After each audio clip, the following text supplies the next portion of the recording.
There's nothing wrong with your radio. Do not attempt to change the station. We are controlling the transmission. We control the volume. We can change the tone to a fuzzy bass or focus it to a tinny treble. We can speed things up so fast you can hardly understand what's being said. Or we can make things so slow you don't care. We control the content. We can make it boring. Food! Or hilarious. Food! Food! We can make it stupid. Here comes the food. Or moronic. Captain, we've sighted food. We can even make it repetitive. It's our show. We can do anything we want. Look out for falling nickels. Because this is The Howard Stern Show. Now that Sammy Hagar's out of Van Halen and David Lee Roth is back on welfare and totally out of the question, is there anyone charismatic enough to be the new frontman for Van Halen? Well, make way for Crackhead Bob. So, you gotta do it now. You gotta do it in your dad lag. So, you gotta do it now. You gotta do it in your dad night. Van Halen, featuring new lead singer, Crackhead Bob. Got a bed, got a bed, got a bed. Dr. Peter. Crackhead Bob and Van Halen. I got up. And I fell down. I got up. Knocking on down. Sure, he sings like he's got a mouthful of marbles, but he's certainly less annoying than Sammy Hagar and much more controllable than David Lee Roth. Touching it low, touching it with those. I'm saying, don't you go, do it, oh, don't saying. Crackhead Bob may look like Curly from the Three Stooges and drag his foot like Bob Dole's dance instructor, but can he rock?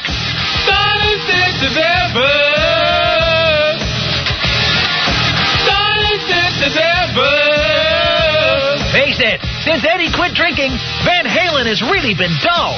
But with Crackhead Bob as the new lead singer, the songs will never sound the same.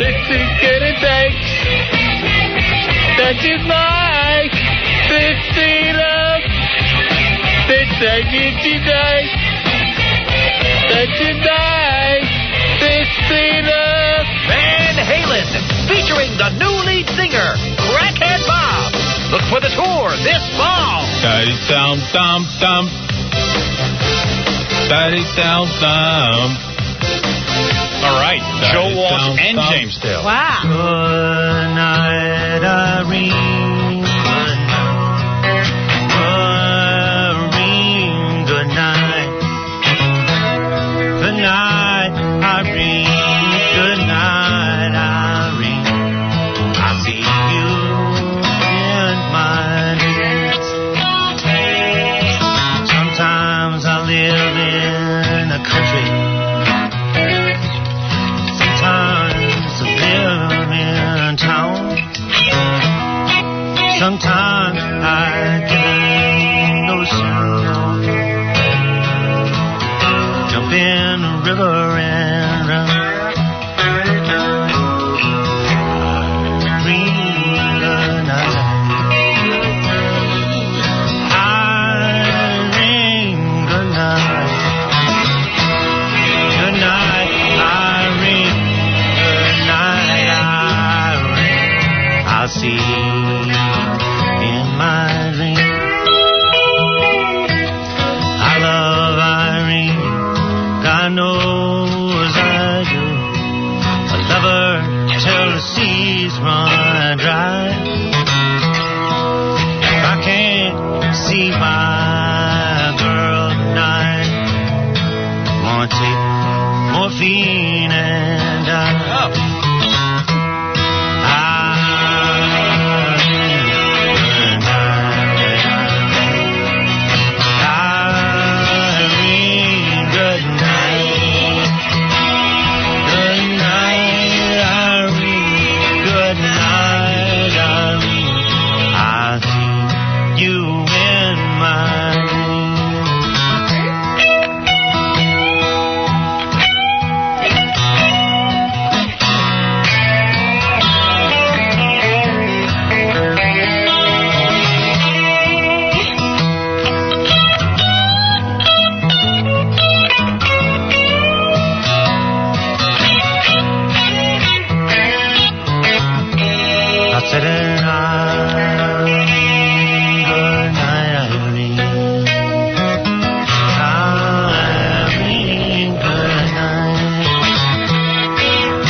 Piazza, baseball superstar. When I sign, I'm going to buy K-Rock and fire Tom Chiasano. Now here's Howard Stern. How cool is that? Mike Piazza's going to be my boss. And I don't think he'll hassle me. I think he's a good guy. What's the story? How come he's not hitting more home runs? Did you see last night? I didn't see it. I go to bed so damn early. I never get to see anything cool. But what's that dude's name? The guy hitting all the home runs. Mark McGwire hit 2 more home runs. 2 more. And the dudes that caught the baseballs, or who somehow got a hold of them, gave it back to Mark McGwire. Oh, that was nice of him. Please. Gives you faith in humanity. All he had to do was, like, give him a signed jersey or something like that. I don't know. You give him a couple of things, but they gave him the baseballs. And that's pretty rare because if Home Shopping Network is offering $250,000 for the ball that breaks the record, I bet you these other balls are worth something. Surely, but I guess a signed jersey's worth something too if the guy actually breaks the record. I don't know. A ball's a lot harder to get than a jersey. True, but I'm just saying it's worth something. Yeah, it's something. It's going to be worth the $250,000. It's not worth the vinyl Jackie's records are printed on. As far as I'm concerned. You'd rather have the ball. Right. Vinyl. Whatever. I don't know what a CD is made out of. You don't know anything about the recording industry. I haven't pressed vinyl in years. Sorry, I had to think fast. What are you guys on, Viagra? I wish. Calm down. Can you imagine me on Viagra? I'm not horny enough. Rapist. Oh, I'd be raping. Robin, I'd have to rape you this morning. If you could get to me. If I can get through that I'd glass. take some Viagra and run. Yeah. I'd be a turnstile. Oh. We could have a towel rack in here if I took Viagra. Limbo contest. Yeah, I woke up at 3 o'clock this morning, and I said, there's only one way I'm getting back to bed, and I pleasured myself. Now, this is happening all the time. Happened 2 nights in a row, yes. Set me alarm clock. Now, you're not putting yourself to sleep this way the first time. No. Okay. No, I've been going to bed. I've been very tired. So I wake up at 3, wide awake, bushy-eyed. What do they call bushy tail or whatever? I don't know.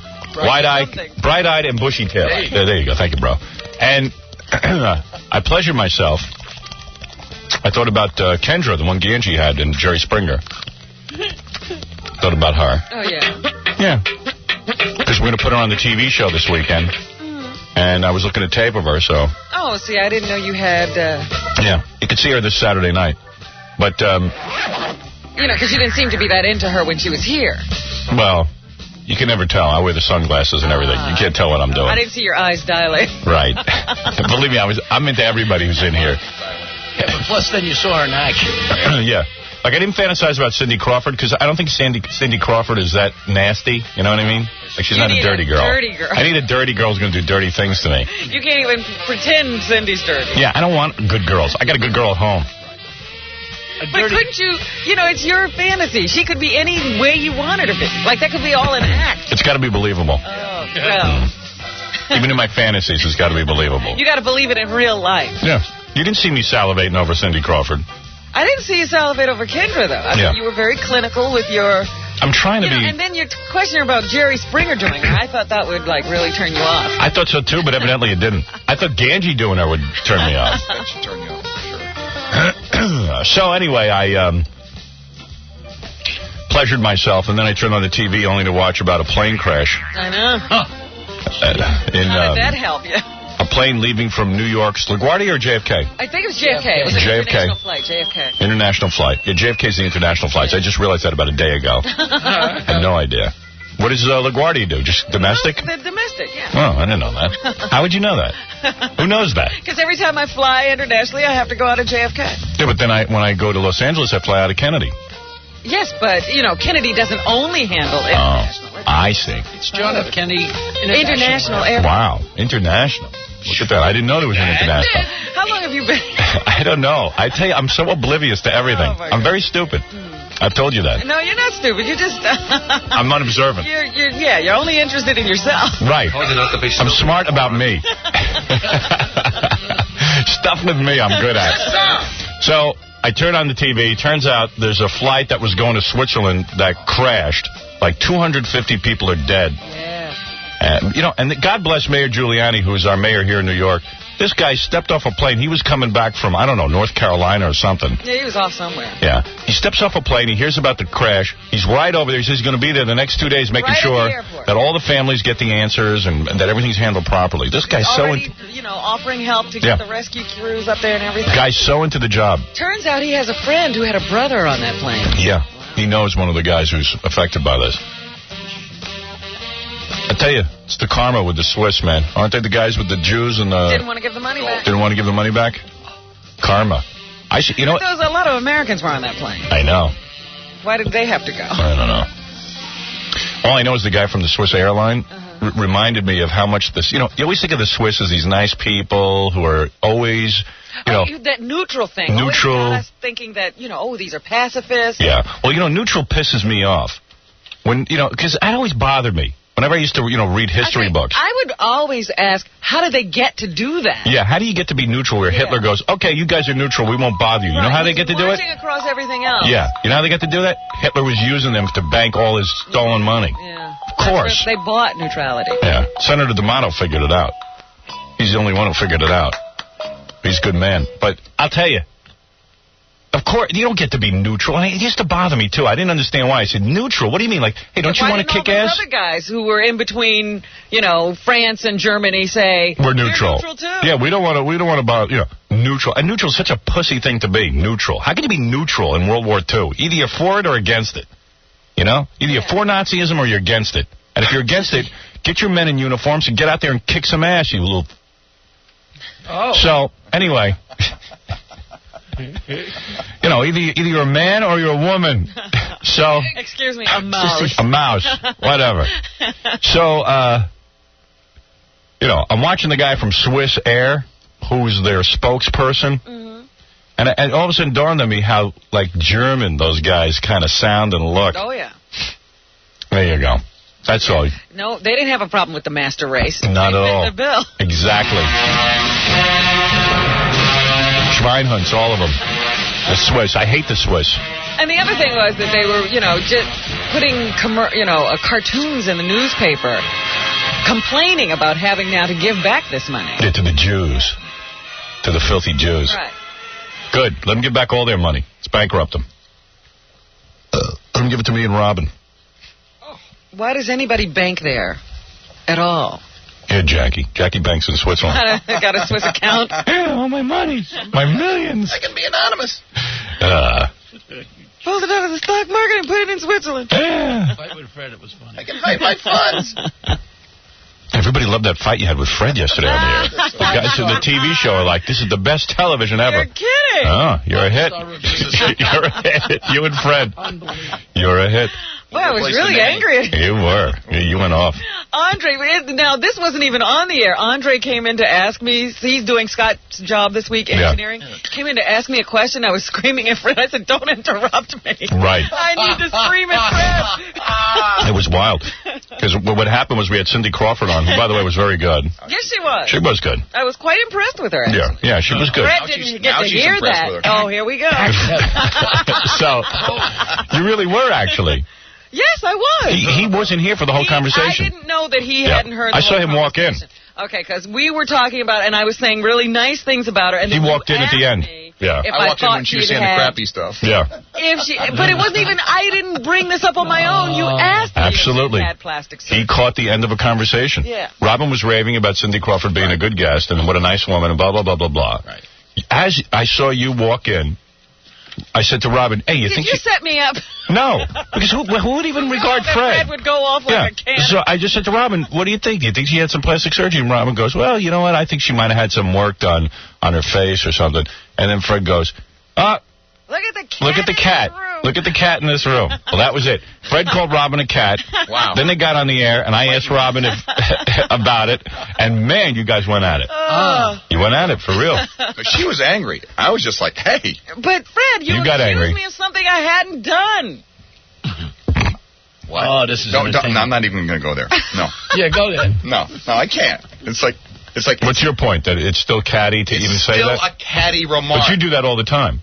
What's that? Of course I do. So she could have said you're catty, too. Of course. Right, she overreacted to you. That's fine. The point was, I didn't know Fred hadn't been in the room. And everybody else was making comments about her looks and whether she was pretty. Right. And then I just said one thing, and he said, "Oh, look at the cat in this room." And I thought, why is it just me when everybody else is saying everything? I didn't know you weren't in the room. And Fred's saying that he's as catty as you are. But that wasn't the point. The point singled you out. Was that everybody was saying things about her. I know. All I know is the remark that I caught. It was in the moment. That's it. Yes, but you were coming in on the tail end of a conversation. You then assumed that all I had said was catty things. What's the point? What's the point? What's the point? You called me a cat, and I wasn't doing anything, but it was more answering subtle the than that. question. That's an awful thing. Robin, it was more subtle than that, because you were talking, and all of a sudden we heard from over here, usually Fred's not part of the discussions, and there was like snickering. Right. And we all looked at him. We said, what's going on? I was even keeping my mouth shut. Because Fred was sharpening her claws. And then he doesn't listen. He's what are you laughing at, Fred? He said, I'm just conversations in the middle of commercials because he's always engrossed in whatever he's doing. Always with his headphones. And this was like, Fred's working. Oh, they're talking about supermodels. I have to listen. Right. Well, there you go. That's what happened. Exactly what it is. Well, here we go again. Robin's got my number. Well, you certainly seem to have mine. That's fine, Robin. That's fine. You see, we can't talk. Here we go again. We.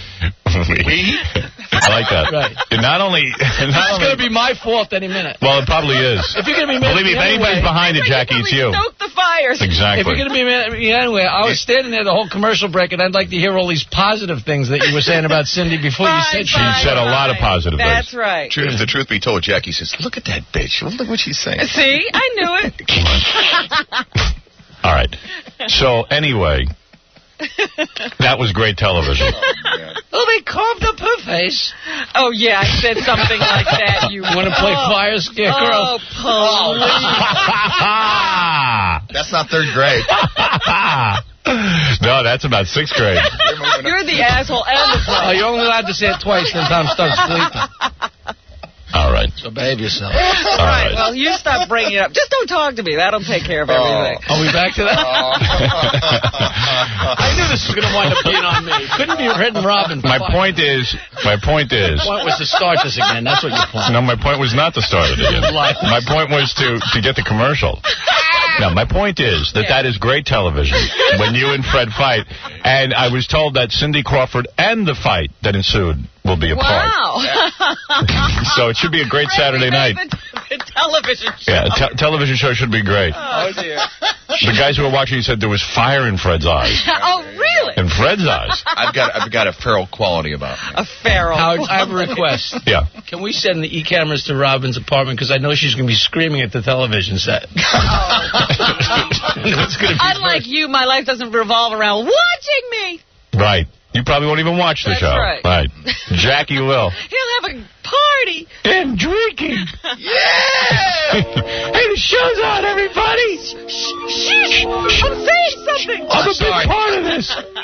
Look at me. I think they're going to cut to me any second now. Guys, I hate to disappoint I'm on the network television. Pales compared to the cat argument. It has nothing to do with it. We're telling the actual truth. You will be sitting there watching yourself. I wish the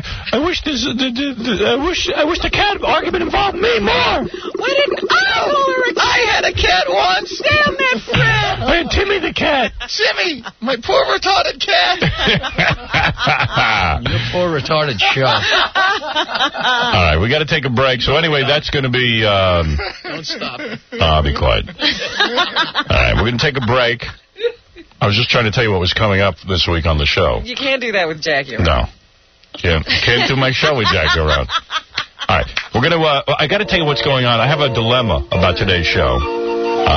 One of the people who was calling in, I'll explain it to you when I get back. Okay. All right, we'll be back. We got a big show for you. Blah blah blah blah blah blah blah. This is an outrage. It's the Howard Stern Show. Hot dog. Howard's hot dog. What kind of girls like Howard's hot dog? Wacky girls, stripper girls, girls hopped up on crack. Whore dog, stupid girl, even deptomaniac loves hot dogs. Howard's hot dog. The dog that makes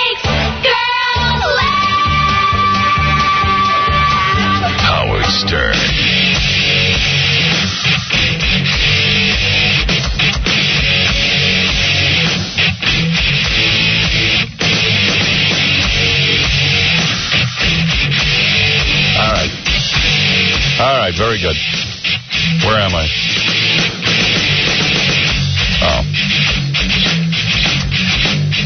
Okay, so it's Thursday. Tomorrow's some sort of holiday or something. I don't know. Or Monday is. I don't know what it is, though. I'm not even sure what the holiday is. And I don't care. Monday's what? Labor Day. Labor Day is a holiday, yeah. What does that mean? End of summer. Yeah. Yeah. I think it's a celebration of people who work or something. Really? Yeah. Who would celebrate that? I don't know. I labor every day. I was yelling at my kids yesterday.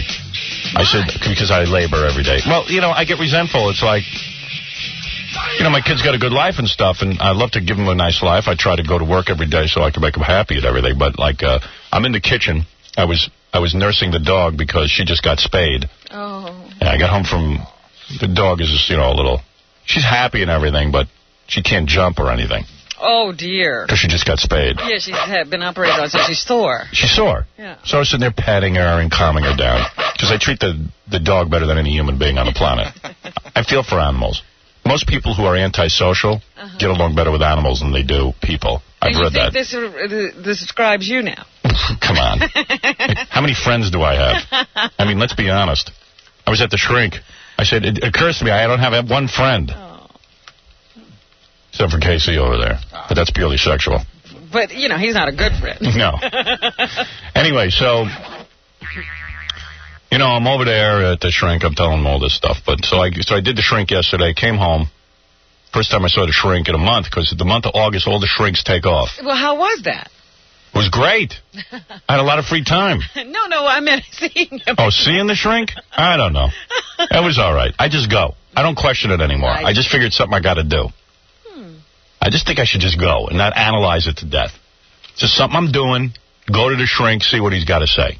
All right. Yeah. Well, the whole day was nutty yesterday. We had the TV meeting here and the radio meeting. Have a meeting. So I'm going out, and I'm tired as hell, and I got to get to the shrink real fast. You can't be late for the shrink. Because if you're late, right. His clock starts. Yeah. And if you're late for the shrink, then he starts saying to you, why are you late? That has something to do with your therapy. Yeah. And then it becomes a whole issue. And I'm like, I'm late because the jack-offs I work with weren't listening. It's always somebody else's fault. Yeah, so that's what he says. And then he goes, no, it's because you don't want to be intimate, you don't want this relationship, blah, blah, blah, blah, blah, you're fighting it. And I go, no. Everything's analyzed. When you're in analysis, everything's analyzed. Okay, so I didn't want to go through that. I just want to be on time for the therapy session. So then KC tells me, Howard, there's a bunch of reporters downstairs waiting for you. Yeah. So I was like, a bunch. Yeah, it was reporters. So I hear reporters. I'm trying to figure out what they want from me. The only thing I could figure is, because they took our TV show off already in Lubbock, Texas, and Phoenix. Right. That's what I thought. And sure enough, who's down there? Fox. Yes. Television. Yeah. And of course, they're waiting for me. And I know I can't win, because if I just crawl into the limo, then they go, Howard Stern slinked away from our questions. Yeah, he didn't want to answer. Right. So what I wanted to do is just get in the car without them seeing me. But now I'm late for the shrink. I got to get in the car. And so you got a secret door here you can open up to get. No one in the building has the key to the secret door. Yeah, they showed us the secret door and it's never open. Yeah, don't ask. So I don't want to talk to the reporters, because if I stop to talk to the reporters, I'm going to be late for the shrink. And B, I got nothing to say. Yeah. Anything I'm going to say, I'll say on the air. I'll tell you all about us getting canceled in Lubbock and Phoenix, and I'll tell you about it in a second. But what am I going to do? Stop and talk to these reporters? Screw them, man. Why should I give them ratings? What are they doing for me? What, I'm going to go out there and entertain these guys? They just want to laugh at you anyway. Yeah, they just want to goof on me. They just want to say I'm a failure or something because I got canceled. Why should you contribute to that? Yeah, right. Hey, screw them. F you. So I just said... You know what? Here's how you should walk around. Yeah, with my middle finger up. That way they can't... My FU finger. Yeah, Bob Goldthwait once did that to me. I tried to interview him, and he just kept his middle finger up and kept saying F, F, F, F, F, F, F. I still aired it. Yeah. Right. But they wouldn't. Right. F-U, F-U, F-U. F-U. F-U. F-U. F-U. So now I have to get into that whole Madonna thing or Michael Jackson thing where I have to avoid the press. Right, right. So for 10 minutes, they can't open the doors. Nobody has a key. How much time did you have to get to the shrink? I had 20 minutes. Now I was down to 10. And you know what it is to get across town. You can't do it. Yeah. Oh. So I'm waiting for the secret door to be opened up. I said, screw it. I just crawled into the car. Yeah. Yeah. Welcome to my nightmare. No wonder Princess Di drove into that wall. Avoiding the paparazzi is very difficult. Did they turn on their cameras and watch you crawl into the car? Yeah. And then that chick from CBS, what's her name? She's cute. What chick? What's the chick who always sits in on our meetings? How come I never know her name? Oh, I don't know. Hillary or something? She is cute. Rosemary. What? Here's the really funny thing about it. It's actually Rosemary. Rosemary. But we never know whether it's Rosemary or Rosemary, but I think it's Rosemary. But who cares? I'm calling her Rosemary. I'll call her what I want to call her. There was only one Rosemary. Yeah. Rosemary from CBS, she goes, I'll go down and take care of the reporters. I know how to handle this. Oh. So she went down there. She didn't look like she looked like they threw her down on the pavement. I think they wrestled her to the ground. She goes, I'll handle this. Don't worry. I said, honey, you don't know what you're getting involved in. The world of Howard Stern is a lot different than the world of real television. Yeah, it's bizarre world. I swear when I pulled away, I think she was down on the ground. She lasted like 2 seconds, Rosemary. I don't know. She was trying to be a hero. You dig? Yeah. Yeah. She's a nice girl. I like her. I'd like to have sex with her. Well, you could learn her name in that case. Well, if I have sex with her, I'm going to learn her name. I'll just call her Rosie. I don't like the name Rosemary. It's a long name. It's a lot. I don't like real Christian names. Like, why even not? Because, I don't know. It's I wouldn't identify that as Christian. Oh, please, Rosemary? What's the rose part? It's like an Italian Catholic. Rosary, Mary? Yeah, it just sounds real Christian. Even like the name Mary, like Gary's wife. Well, Mary is the Christian part of it. Yeah, I don't want to hear that. Change your name. Oh, Howard. It's just like, what am I, with the Virgin Mary? You know what I mean? Catholic girl Mary. I like a name like Kendra. Or Cheyenne. Or Houston. Tiffany. Every stripper's name. Yeah. Notice good strippers' names don't have any religious. Never have you seen a stripper named Mary. Yeah, guys don't have Mary. Rosemary the stripper. Yeah. Rosemary. See, now some strippers should take that name. Fix it. Oh, please. That sounds weird. Take it off, Mary. Yeah, so they were out there waiting for me, these guys. And I got off, went in a shrink. So were you late? No, I got there right on time. I had to go to the can real bad. I had to pee. There's no time to pee because I'm busy with meetings. Yeah. I'm peeing at the shrinks, and then as soon as I opened the door from peeing, I was right in on the chair. It was right there. Batter up. Yep, batter up. Next. And then we were right into it. My mother. My father. My wife. The kids. Jackie. Oh, well. So, exactly. I was at half mast. So, yeah, I was in on that, and then I had to go home. Then I seen the dog. Said you were yelling at the kids. So I see the dog, and I'm nursing the dog and everything. Because what they did was they shaved her belly a little bit and make a small incision. Yeah. Yeah, she'll be in a bikini in a week. She'll be fine. That's the sad thing about the female of the species. Yeah. They have to actually cut them. Yeah, well, and take something out on the inside. Ronnie, the limo driver, had his dog's balls clipped. Right. And, that's an extensive thing. Oh, yeah. I don't know about a dog. I know my cats. They hardly noticed. Right. So anyway... No, because then my daughter Deborah comes in. She goes, I'm trying to call this kid on my phone, and the phone is, like, blocked. It won't let me dial out. And I go, well, where are you calling? She goes, like, New Jersey. I go, what, like 201? She goes, no, 609. 609 area code means, like, almost Philadelphia to me. Almost Delaware. Almost Delaware. So I said, what? I said, I see you guys on the phone all the time. Come to think of it, where are you calling? And I never look at the phone bill. That's my wife's thing. Yeah. So I don't know what these kids and my wife are spending. I'm going to start investigating. Uh-oh. Because I don't even really want to know. I let my wife handle it. But my wife, I don't know. My wife lets the kids just phone call all over the place. She just says yes. Yeah. And, like, when I was a kid, I wasn't allowed. We certainly couldn't make long-distance phone calls. Exactly. Yeah. If I had to write a letter. And now they got email, my kids. They could go right on America Online and just send an email to these kids, and or they could go chat with them in a chat room. What do I got to pay? So, like, I go in and I'm dialing the thing. I said, do you guys call this kid all the time? Oh, yeah, not that much, but yeah, we do. I said, I tell you what, you got 5 minutes with this kid, and then you're not allowed to call him for another 2 months. Oh, no, you go in and lay down the law. I had to ask permission before I would make a call to Queens from Long Island. Well, I remember you telling stories about you couldn't even talk to your friends from camp because they all lived in other boroughs and stuff. Right, and fine. Okay. But another borough is not New Jersey. Yeah, I mean, this is where, and I just said, I don't even mind them calling. I mean, but what is this? Like, where's the value? And, is there any kind of, money issues here? Is everything just open? Does anybody ever consider how much they're spending? Yeah, and my other daughter, she's calling all over the place. She calls friends in Philly and all over. They have an extensive group of friends from out of town. Yeah, great. My luck.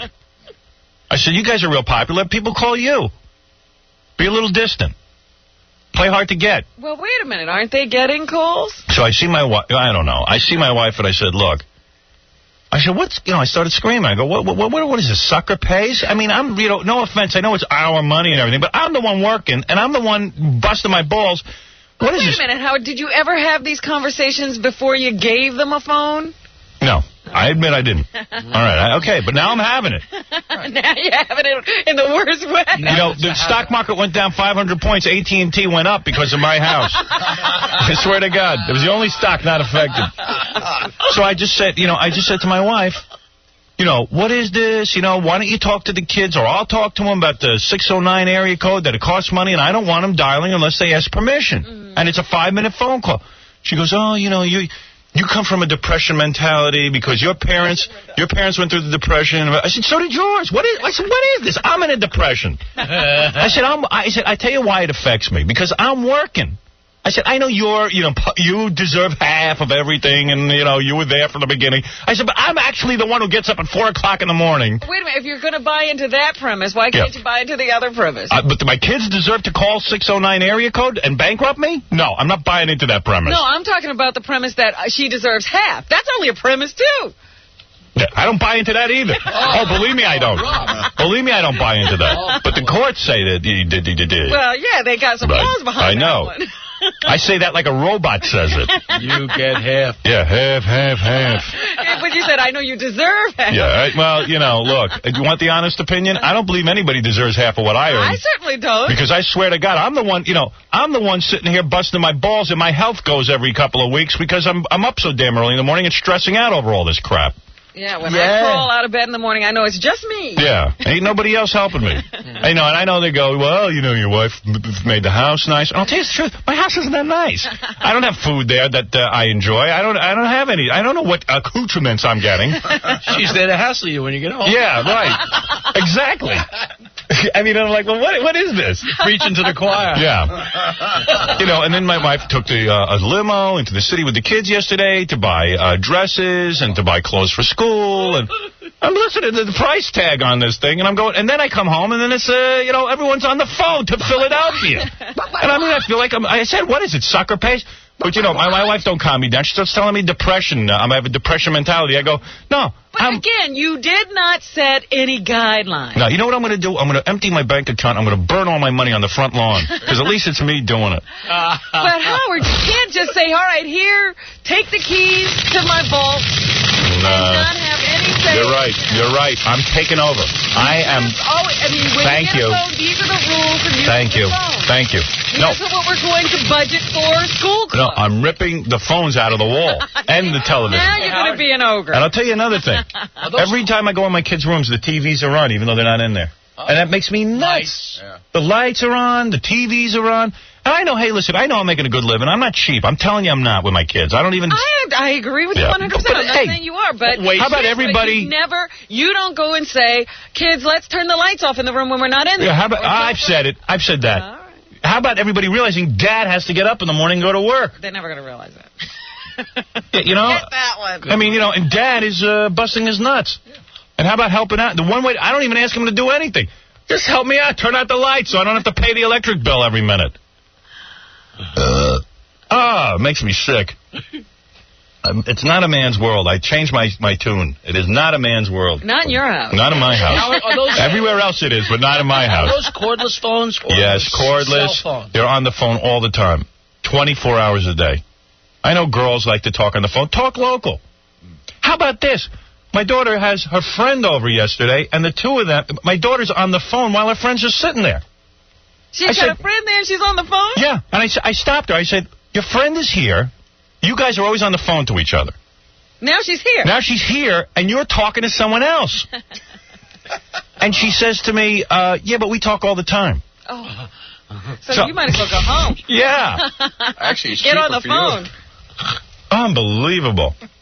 Well, it's the values you have instituted. I don't blame anybody but I haven't instituted any values. That's what I'm saying. That's right. You didn't. I didn't do it because I'm too busy working to pay for everything. It's my wife's fault. She's the one who says you didn't she deserves. With her and agree she's on what you my wife's a 50-50 partner. She's the one supposed to be doing the values while I'm out working. Well, her values are spend it. Right. You didn't come to an agreement on it. There's going to be a whole new martial law in town. Martial law. Martial law. Then you become the bad guy. I don't care. I'm ready. I'm ready to assume the position. Oh, boy. You have right. Oh, well. Man. Yeah, but these things, you're supposed to start off at the beginning with a philosophy. And here's some dickhead on the phone who's going to tell me how rich I am that I shouldn't even bitch about this stuff. Hey, Tom, let me tell you something. What? I ain't as rich as you think I am, and I don't care if you got $50 gazillion.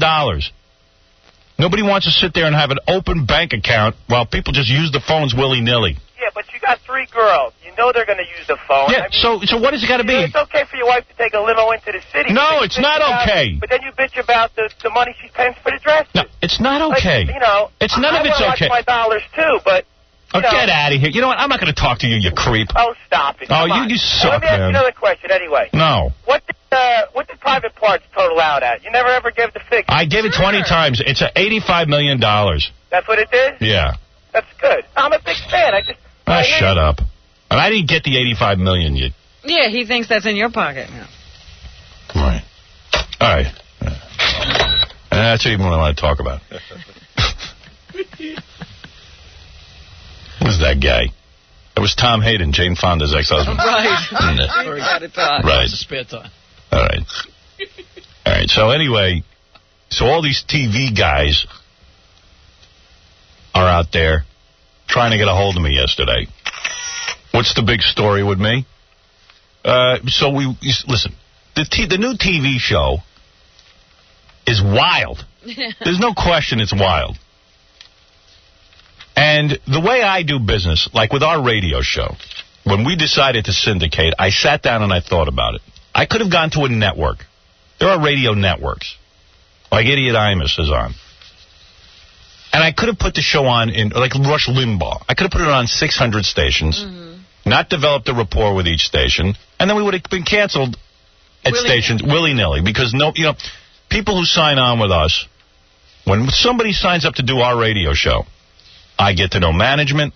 I find out what's on their mind. You prepare them. Yeah, and I see that they know what's going to happen. Because what happens when we go on a new station in a radio market? The station is deluged with letters from angry listeners. Very articulate angry letters. Yes, the press hates us. Yeah.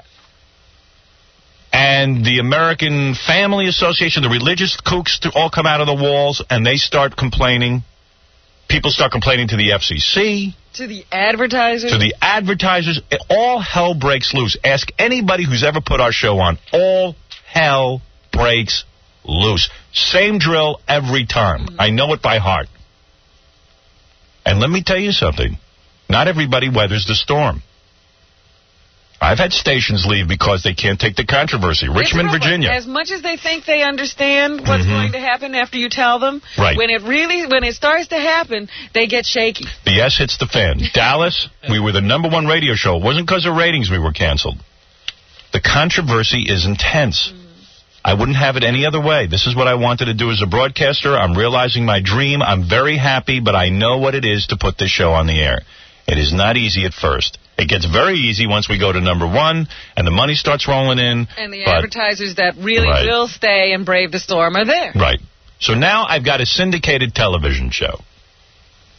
Now, if I had my way of doing things, I would have taken the syndicated television show, put it on in, New York, Chicago, Philadelphia, Los Angeles, these kinds of towns. Miami. Detroit, maybe? Detroit.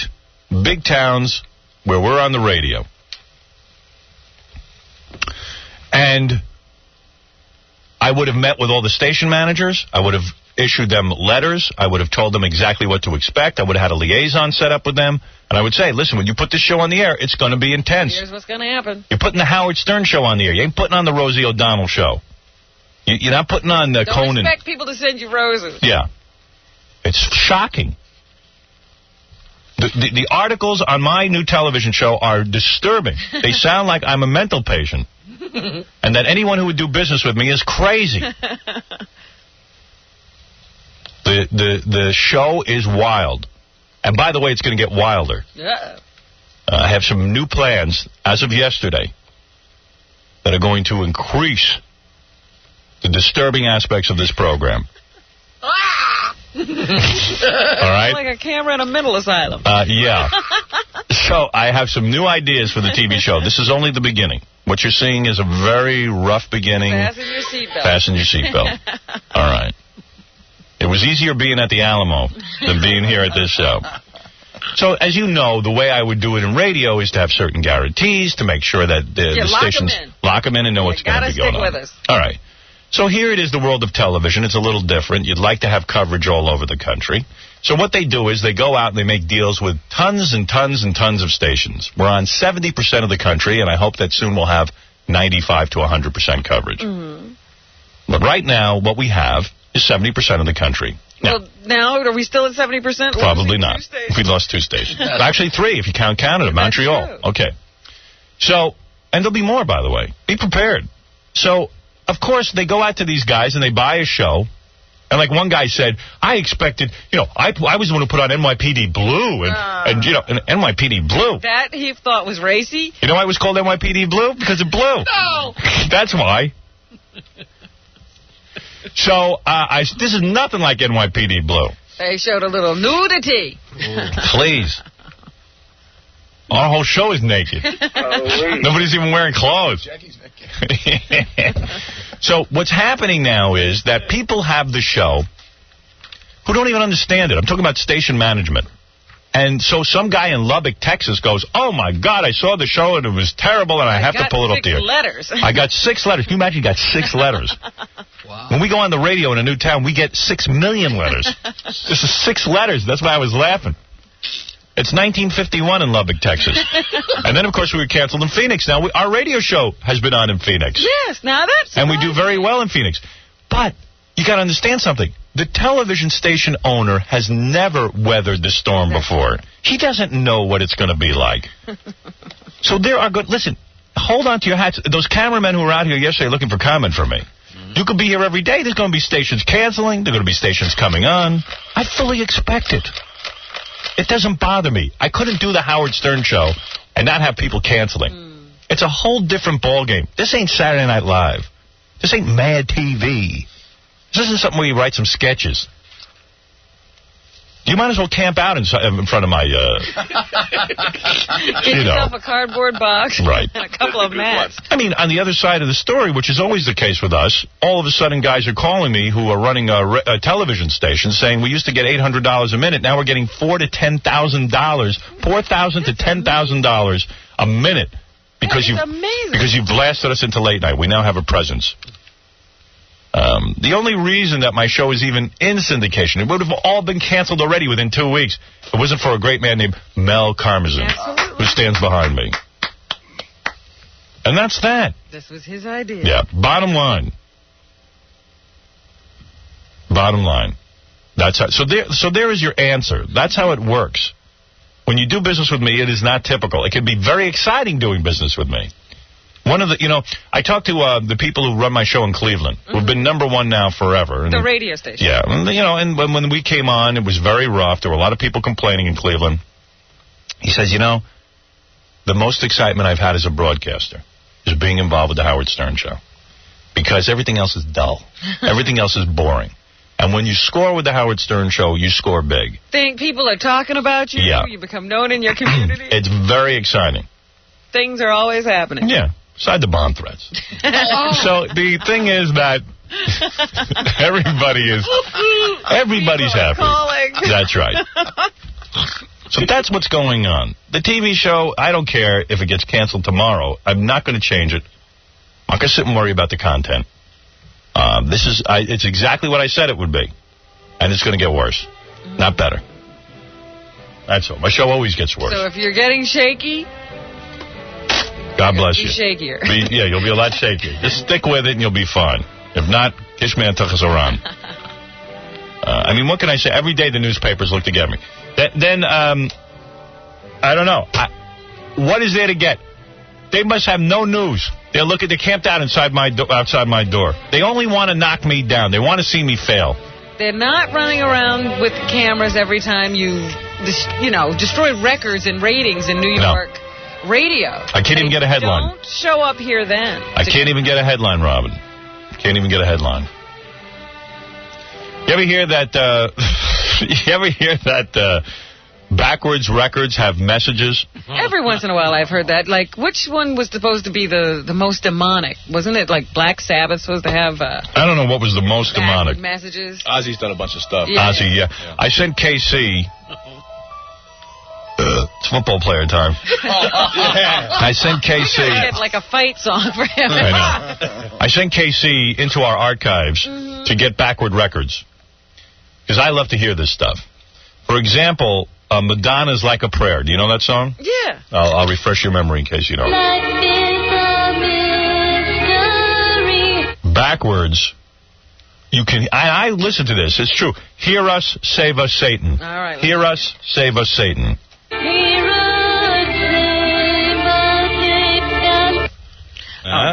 You didn't hear that? Oh, please.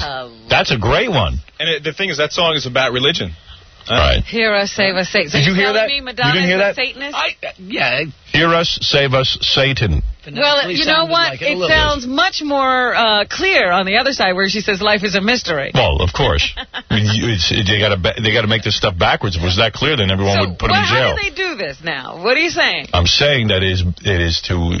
I don't know what I'm saying. I mean, this isn't intentional. There were artists that have done it intentionally. All right, here you go. I'll give you another one. You want to hear another one? You sure that wasn't intentional, Casey? All right, how about... It definitely was. You heard it, forwards. It's very clear, Have right? you ever heard a song called White Christmas? Yes. All right. You telling me there's a backward message of white Christmas? Yes, there is. For real. All right, what is it? Agents of Evil. They're listening. They're longing. Let me hear. I heard this.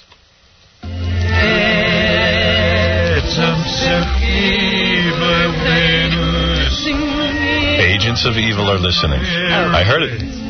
I do hear it. You have very good hearing. That scares the hell out of me.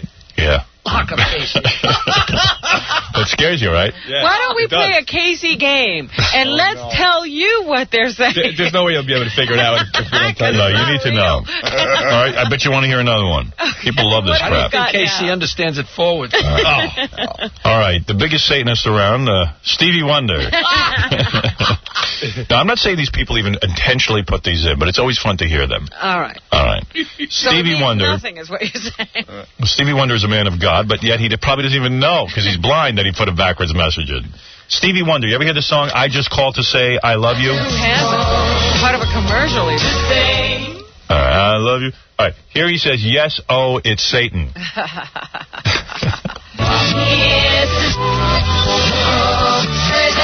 Oh, there it is. There it is. All right, that one was bad. A little thin, man. All right, that one was thin. That one was a little weak. All right, you've heard this one before, the Mr. Ed theme. Uh-huh. That has Mr. Ed theme with a devil message. Yeah, this one's actually pretty good. I've heard this All on right, let me hear this. many occasions. Okay, this is the Mr. Ed song. That is, of course, unless the horse is the famous Mr. Ed. Right, you're familiar with that, right? Uh-huh. Okay. Now, what does it say backwards? Someone sang this song for Satan. Now, don't tell me it didn't say that. It doesn't get any clearer than that. Oh, hysterical. Now, that I hear. You don't hear that, really? I hear a bunch of mess that you could say. It's like looking at a cloud and saying it looks like a cow. I think it's a little more direct than that. Someone sang this song for Satan. For Satan. No. I think you'll be sacrificed. I really do. I hate to agree with Robin on anything, but you guys are crazy. I love listening to these. Somebody sing a song.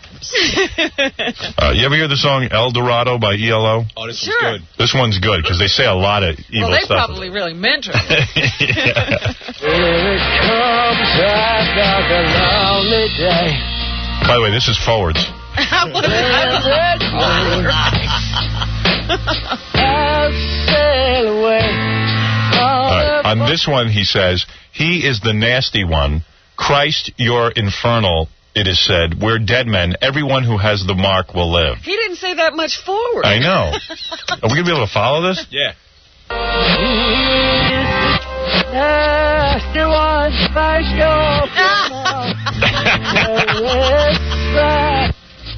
This is a bad one, man. Wait, listen. Dead man.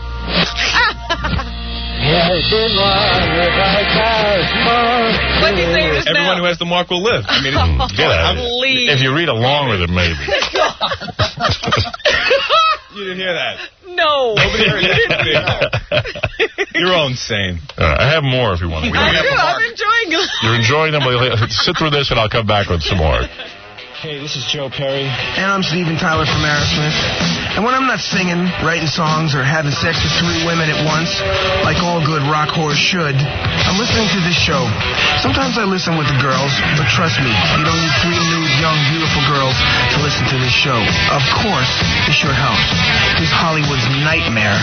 Howard Stern. Howard Stern.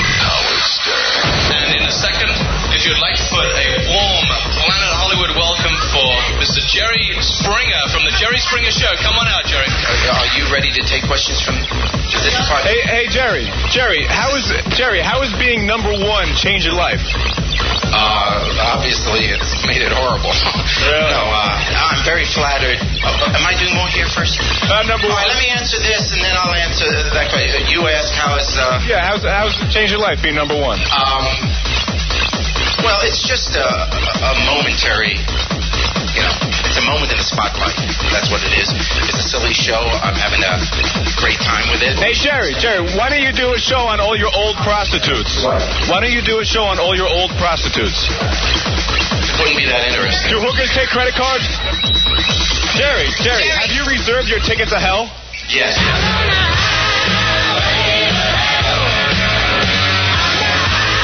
Highway to hell!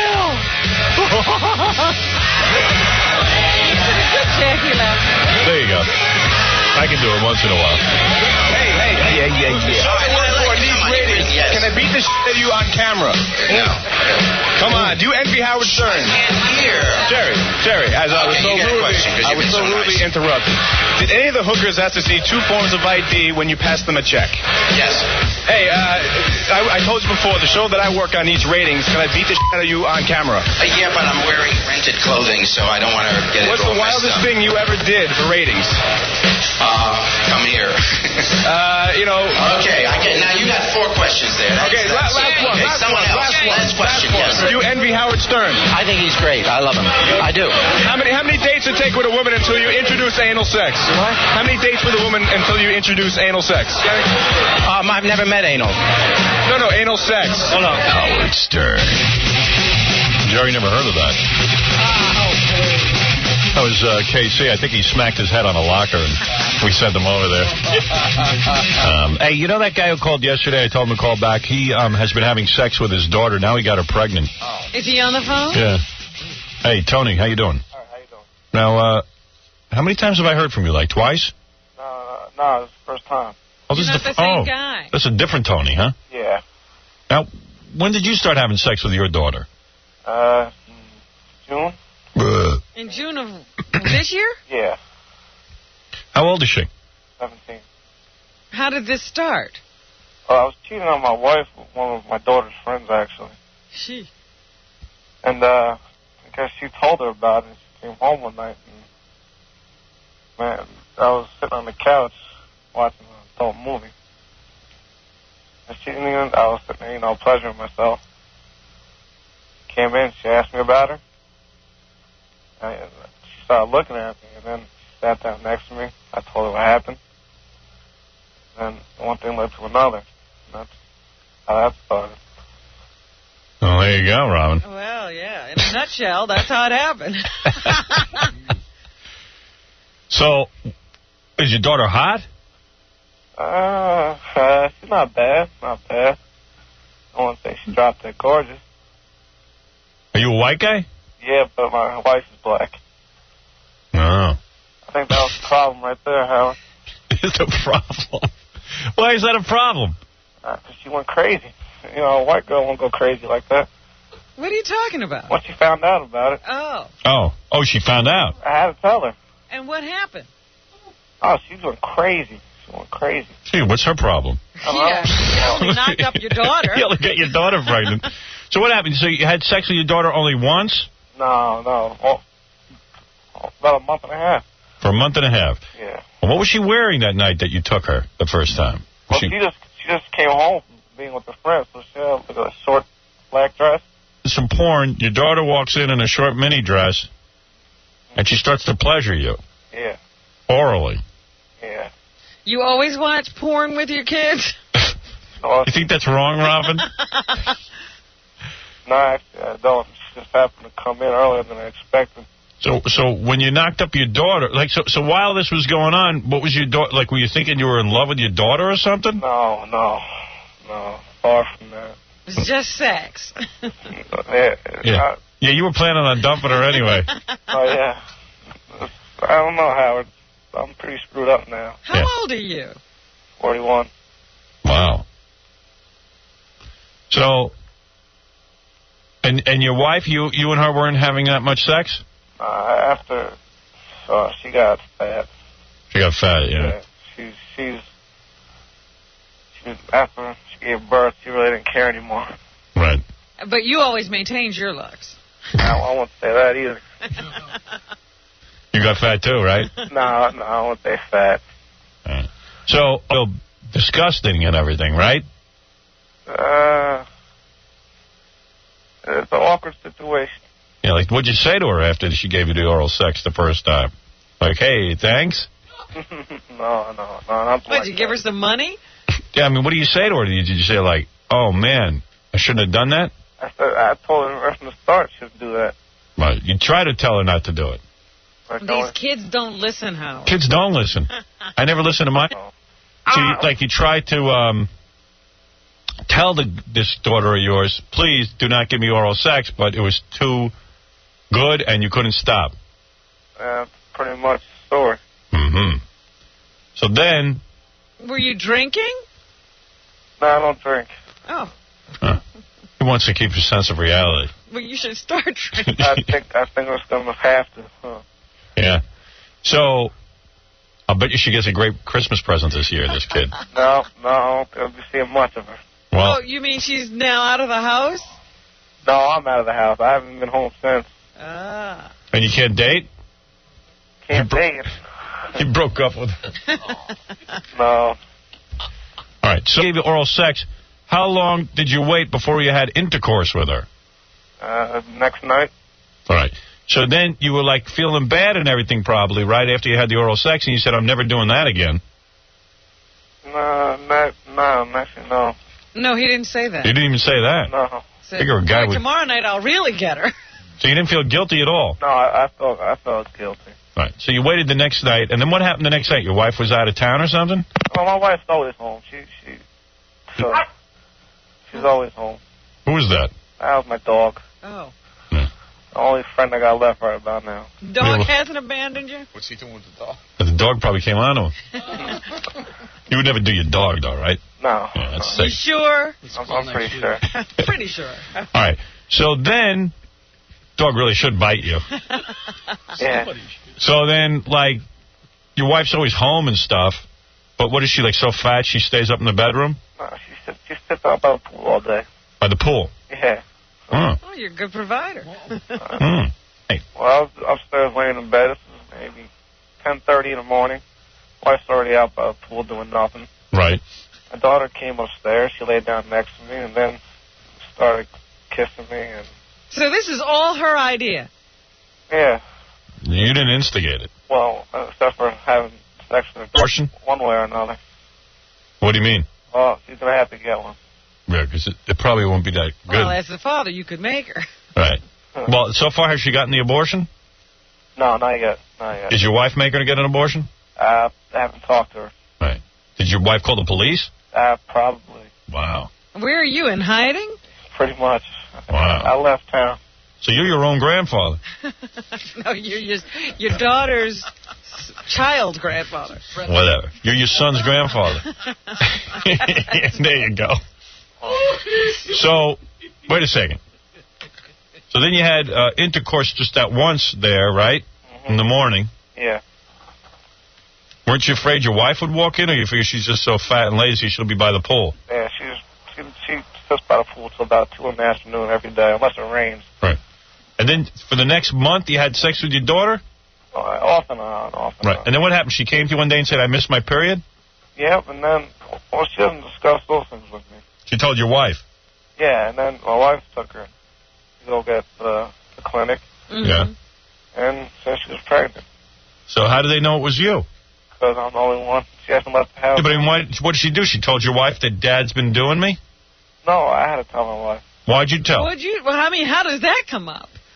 What are you going to do? She's pregnant. Yeah, but she's pregnant, so why not pretend like... You don't know anything. Didn't your daughter say she was going to pretend like it was someone else? I don't know. She screwed up, too. Yeah. Oh. Nice. Wonder how she got that way. Sometimes like, kids are real screwy when they're screwy parents. Well, wait a minute. So Or maybe somebody has some things to say here to this guy. Okay. Hi, you're on the air. Hello? Hello? Hello? Yeah, you're on the air. No, yeah, I would tell that guy, tell him to turn himself in before we go and punch him in the bull. What are you, a cop? Yeah. That's what he needs. Turn himself in. He's got problems. All right. You find that he's going to have bigger problems. Thank you. All right, guy's a cop, says you're going to punch in the balls. I don't know. I just saw Oz the other night, and they don't like guys who have sex with children. I know. You can go to prison for this. Hopefully not. Hopefully not. If they press charges, you're going. Does your daughter have her own phone? No. Very strict. Maybe you should have tried giving her that. Were you molested as a child? No, I wasn't. Jennifer, you're on the air. Yeah, Howard? Yeah. Hi, this is Janine. Tell that guy he's a sicko. You can tell him yourself. Oh, hello? Yes. Yeah, you are a sicko, and your wife's a sicko, too. You know that? I agree with you with my wife. My wife is a sicko. You should really hear how you sound. You sound like totally ashamed. You know what you've done is wrong. I know. I know it's wrong. That's why he's calling. Why is he calling us? We're not priests. Well, my wife listens to you. That's pretty much all she does. So I hope she can hear and get my side of the story. Every time I try to explain it, she starts going crazy. So what is your side of the story? There is really none. I just want to clear my chest. What? You need to be castrated. That's your problem. Is that what it is? Thanks, honey. Doesn't sound like he's going to do that anytime soon. I don't think so. Yeah. You still there, dude? Yeah, I'm still here. Yeah, okay. Well, what are you going to do now? Hopefully my wife will hear this, or one of her friends will hear this, and maybe try and calm her down. So. Yeah, you want to get back with your wife? No, I have no intentions of getting back with my wife. Well, what do you want her to do? He doesn't want her to press charges. That's one. Just don't want her to kill me, actually. Right. Because she probably has like a brother or something who's going to come kill you. No, she has no brothers. Huh. She'll do it herself, huh? But yeah, she's a big girl now. Really? How much does she weigh, your wife? About 2. 200 and change? Probably maybe a little less. Wow. How tall is she? 5'8". 200 pounds? 5'8"? Yeah, she's big. Kick my ass. You better take up karate. Yeah. Well, this is like totally pathetic. I mean, how can you not get the urge to stop yourself? Yeah, how about that? How come you couldn't stop yourself or something? Are you a man? Am I a man? Barely. Of course, I'm 22. So you have a lot to learn. I have a lot to learn. I understand. I already went through college or whatever, but I'm saying you seriously need to, get What some kind of help self-control. can he get? I'm sorry? You can't get. How's he going to get help? Can he get? Where's he going to get help? No, yeah, it's true. Where the hell Guys can who a person impregnate go? their daughter. There's no help for them. There's no support group. The only help he can get is the electric chair. That's probably what I'm going to get, too. Yeah, because it's like killing your daughter in a way. I mean, you know. Yeah, you just ruined her life. Your own grandfather. Oh, God. Your own grandfather. Hey, like, imagine what a hero you would have been to your daughter if you had just, like, kind of said to her, you know what, honey? That's wrong, man. A man and I'm doesn't... going to get you some help, because obviously there's something wrong with you. Yeah. Why didn't you bring her to a clinic or something? My wife works for the clinic. Did the wife No, work? I'm sorry. This is ridiculous. Were you her first? No. Huh? Were you her first? No. No. Well, the girl she hangs around with, you're a slut, so... Right. You figure your daughter's a slut, too? I don't know that, obviously. Obviously. He was just checking. I guess so. I mean, So, like, your daughter hangs around with a lot of slutty chicks, and your daughter's pretty slutty. you know, I had sex with one of her friends, so... I mean, Right. Wow. How did your daughter grow up to be such a... Slut? Probably bad neighborhood. Hey, Ron, you're on the air. Hey, is our buddy still with us? Yeah. Hey, I've got the answer for you, buddy. Just kill yourself. I thought about it. There's not much hope for you, and what you've done to your daughter for the rest of her life. That would be the manly thing. I think that's the only viable solution. That might be the manly thing to do. A manly thing would have been not to molest his daughter. Well, all He right. doesn't sound like a manly kind of guy. If you're going to kill yourself, can you do it on my CBS television show? You'll be the first to know, Howard. Seriously. Because like, it would be really good. And we'll just put a little sign up there to tell people where you're doing it. Yeah. Because we need to beat Saturday Night Live. That won't be too hard, I don't think. All right. Hey, Bill, you're on the air. Hey, how you doing? Right. Hey, what's up? I don't know. Well, I sort of can agree with this guy, with this doing his daughter. What do you mean? Well, something that happened with me, with my daughter, with her friend. They were over in the house. Right. And when I was saying goodnight to her, I went in her room, say goodnight. It was like 11 o'clock. They're playing around. I knew they were in their 90s and everything, How old were they at the time? 13. All right, go ahead. All right, so when I went in... But they had the body of a 14-year-old, right? Well, they're both 13. Right, go ahead. All right, so when I go into the room, I go to say goodnight to my daughter. I went to put my arm around her, and when I did, I hit her friend, right in the boob. Right, her boobies. Yeah, I sort of did it on purpose, Right, by accident, you knocked it to her By breast. accident on purpose. All right, go ahead. Right. I hear you. So now what I did was, as I did that, her friend sort of kept my hand there, still squeezing her friend's boob. So I can remember, that, it was really weird. It's, it happened real fast. So what happened? Like, did you get off on it? Oh, yeah, I got off on it. Yeah, because she's starting to hold me down there. 13-year-old. No, well, it was... You're no fag. Huh? No. Well, I had gotten divorced over it. Right.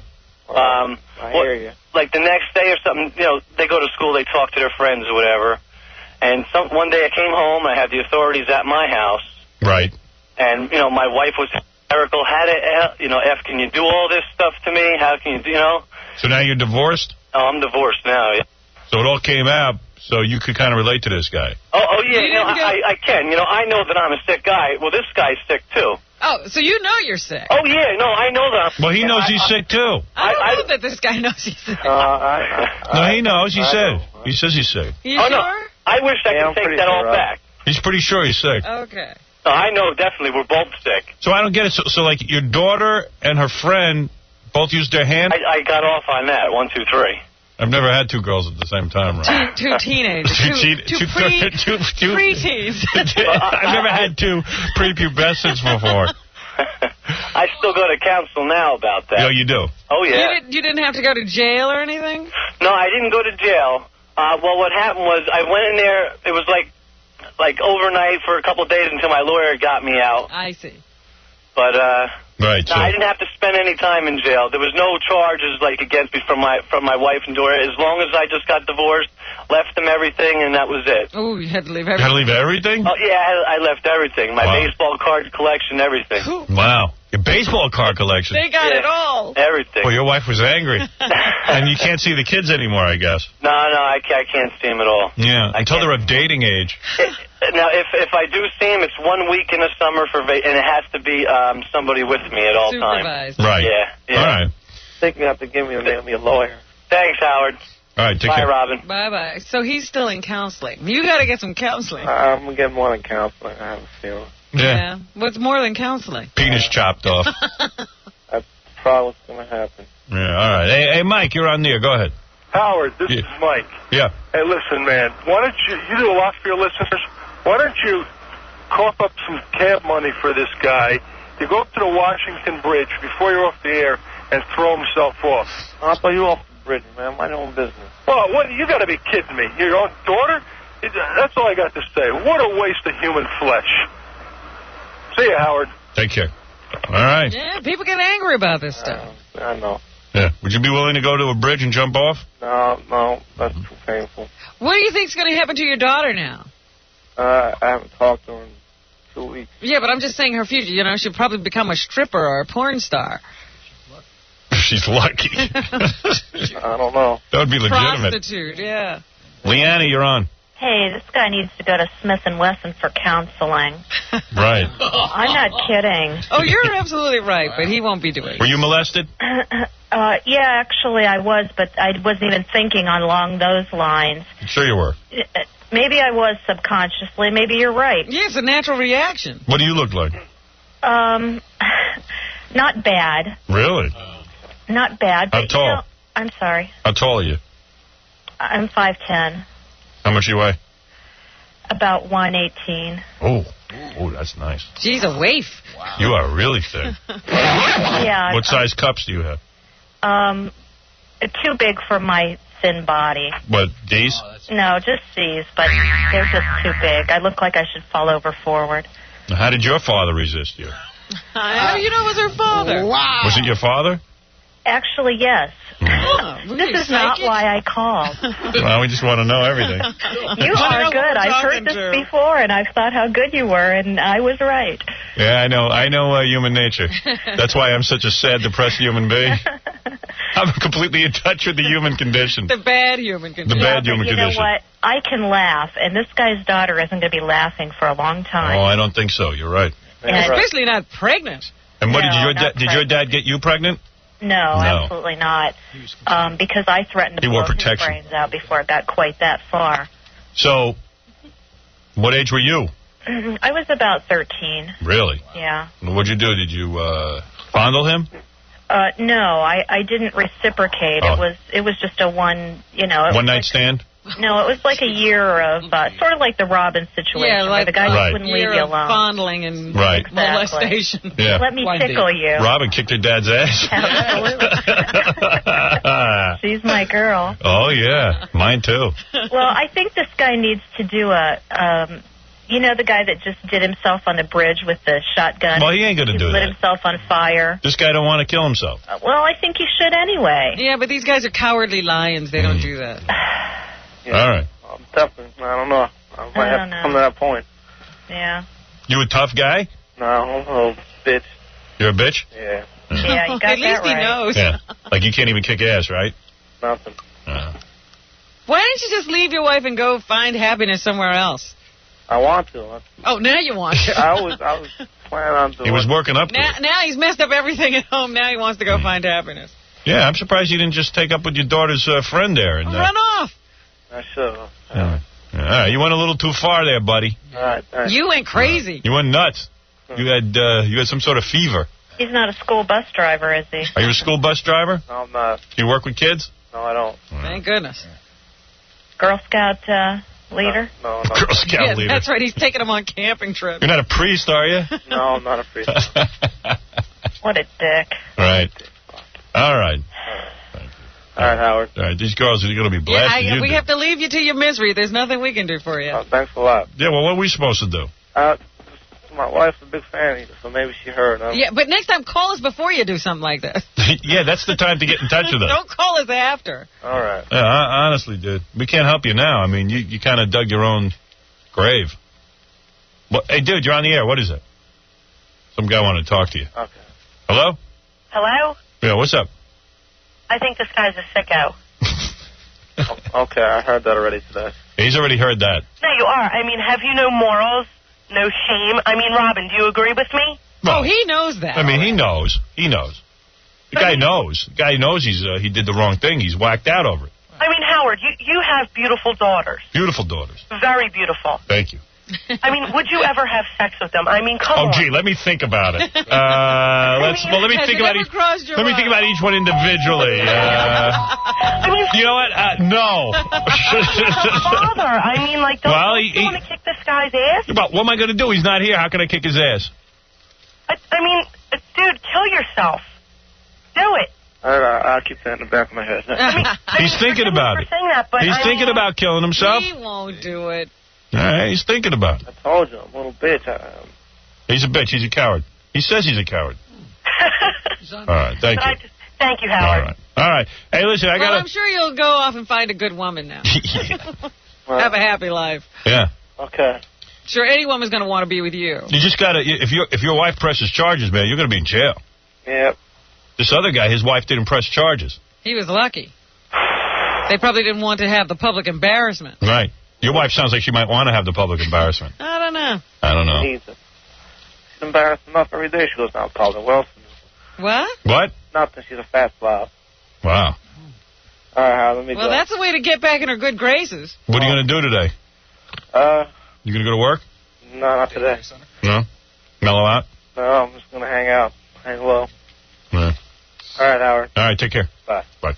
Well, guy had a little problem there. Hope he's got a stack of porn videos so he can keep himself occupied. Yeah, we should just keep him loaded up with some porno. That's how it started. Oh. Man. He banged his daughter. Made her pregnant. That's nasty business, man. Yeah, a guy gets angry at his wife, takes it out on his daughter. Yeah, his wife evidently is a fat slob, he Right, said. but it's not the daughter's fault. No. Well, anyway. I'd like to just get the rights to the baby, because you know it's going to be messed up. Oh, we can put it on tour. A lot of times those babies come out sort of Really? all right. We can put it in the circus. Nah, it won't be that bad. Be joined at the head. It's not as often as you think. My wife comes downstairs last night and says, you got to put those Siamese twins on the show Saturday night. I got to see what they look like. Really? Yeah. So they're going to be on, right? Well, there was a big argument yesterday between the CBS guys and me and everything. Why? They don't want to. Well, they said it's not comedy. And I said, well, I'm not sure anything we do is comedy. Yeah, I don't think me and Fred yelling at each other is comedy. Yeah, right. You might laugh at it, but it isn't comedy. Right. I said put it on because people want to see it. Because it's really wild. They're joined at the head, and they have a part down the middle of their hair, and I don't know. I mean, the part where they're joined, they have two separate heads of hair. Yeah. That's good television. Who else is going to have that on? They said it was, kind of serious. I said, well, yeah, what are you going to do, goof on them? Amazing. It was amazing. We see it all a different way. Yeah. So maybe no Siamese twins? Actually, they're co-joined or conjoined. Conjoined twins. Right. What is it, Ian? Go ahead. Okay, Howard. Yeah, what do you want? It's in your website. No, I don't have a website. It's called... No, I said I don't have a website. People make...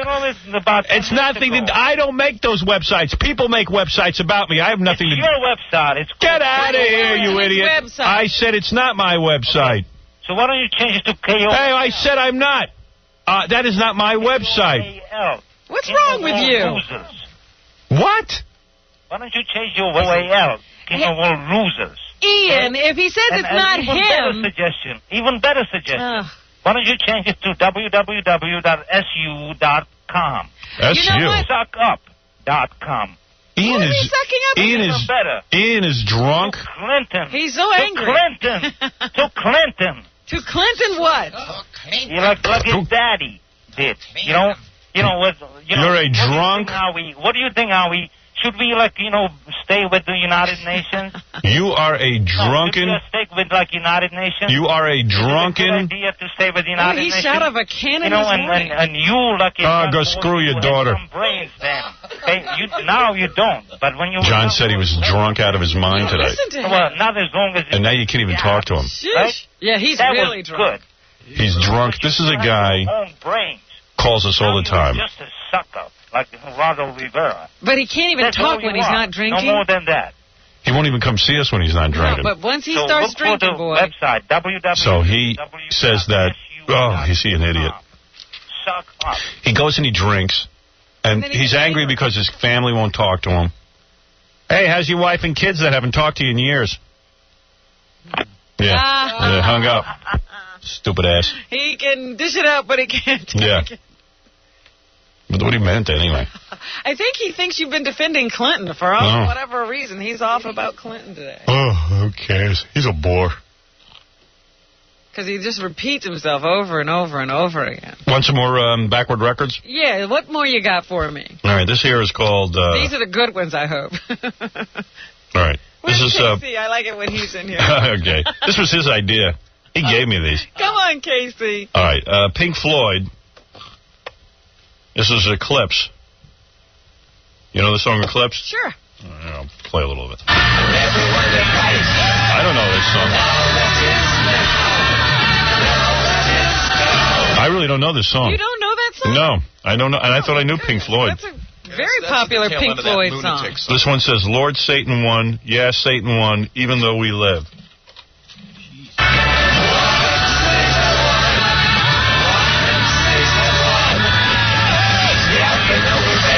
Kind of heard that. Yeah, but the last part is garbled. Come on. But I'll tell you, that's one of those records forwards you can't even understand it. All right, this one is, what's With or Without You? The Beatles song, Within or Without You? Oh, that's U2. Oh. It's a good one. I don't like U2. What, Forwards I don't like is a him good either, one? but it's a good one. All right, this is With or Without You. You know, With or Without You. Without you. Well, how's this Satanism? Hey, you gotta play it backwards now. It says, we slap you too, we slap you. Yeah, that's violent. Hey, why not? Yeah, we slap you. It's like, yeah, but that's not Satan. Hey, I blew it.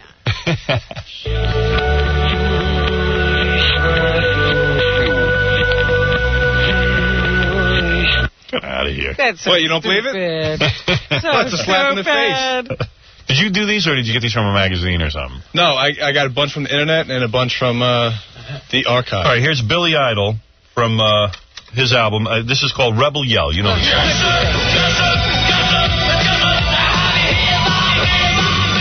Right. So I guess he's saying Satan, Satan. No, he's Satan, saying, what? yeah, my baby has to love Satan, love Satan, love Satan, love Satan. Okay. All right.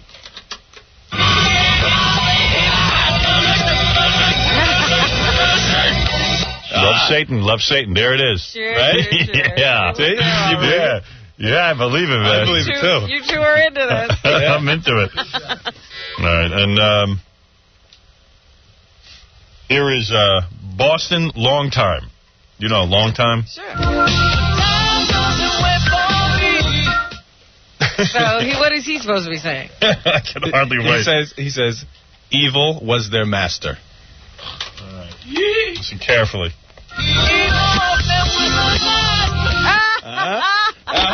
Jack, you I heard that. Yo, I ducked right out when Jackie threw at me. Do we have any others? Yeah, you got Stairway to Heaven. 6 references inside of 1 minute. All right, let's hear this. Where is that? Yeah, it's a whole different I have so stack. many Where is that stack? Maybe I took it back home. Yeah. Well, why'd you do that? That was really Because stupid. he's Satan. Yeah, you are Satan, dude. Give me that. All right, here. Couple more for you. Stairway Led Zeppelin, that should be a good one. to Heaven. Because they were into devil worship, weren't they? And how you know the deal about Jimmy Page, right? I sure do. Made a pact with Satan. Yeah. Alistair Cook. Alistair Cook. I don't know. What is that guy? See, at the end, it's power in Satan. Robin. What? You're a sicko. What? I'm just like, you can't hear that? No. This one I've heard before. This part of Stairway to Heaven, listen to it carefully. There's still time to change the road. He's saying, here is to my sweet Satan. We've heard this one before. yeah.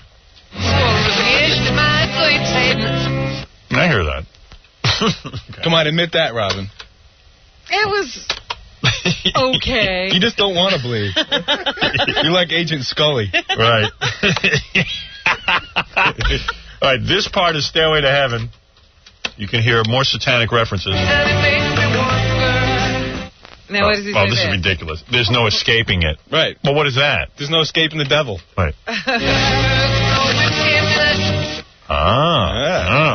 you say so? Why do you even play you thought I blew it. Why do you even play the albums forward? All right. Here's a part of Stairway to Heaven forward. And when you play it backwards, you hear the Lord turns me off. All right. All right, here we go. All right, I heard that. Mm-hmm. This part forward, right here. Your stairway lies on the whispering wind. Cause I live with Satan. Right. Satan. Satan. That wasn't Satan. That was Satan. Satan. Wow. Howard, I got another cool thing for you. All right, give me some more. Quickly, because I'm running out of time. Okay. What's that? I wonder what to put in Casey's Gatorade when he plays football. All right, Howard, this is what I was telling you. Like, some of them do it intentionally, right? This is an Ozzy Osbourne record played forward. It's something backward, and you backward mask it, and it says something kind of funny. And the same thing with the Slayer one. It's pretty cool. What does this say? Your mother sells welts in hell? Yeah, that's what Ozzy says. That's backwards. Your mother sells welts in hell. He starts off the record. Yeah, but that's a joke. Backwards. That's a joke. But check the other one. The other Slayer one is scary. Play forwards. It's scary. This is backwards. No, do the forwards one first. All right. So as soon as you buy the record, you listen to this. You're an idiot. I know. Slayer. I blew it. So that's what what is that? What does that say? As soon as you get the record, you pop it in the cassette. That's what you hear. Yeah. Right. But if you turn that around, this is what you hear. Who's got the ability to turn it around? We do. But you. Yeah. Join us. Yeah. Uh-oh. That's kind of creepy. You're not such an idiot. He definitely got me on that one. You're not such an idiot. You're not such an idiot. You have nothing left? Actually, the last one I have is the Beatles. That's the one that started the whole thing. Right. All right, let me see that. Let me see what that is. We should bury KC. Yeah, we should put that on torture. He worked hard on this. Bury KC. Bury KC. All right. Blue Jay Way, they say, please don't be long. Remember that part? Mm-hmm. And then when you play it backwards. That's the backwards one. This is backwards? Well, why are you giving it to me out of order? Okay, backwards he says, Paul is bloody.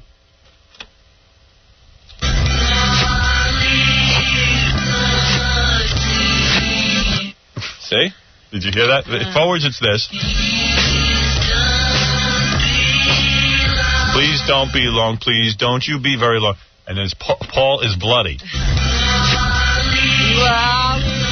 Wow, you hear it? Yep.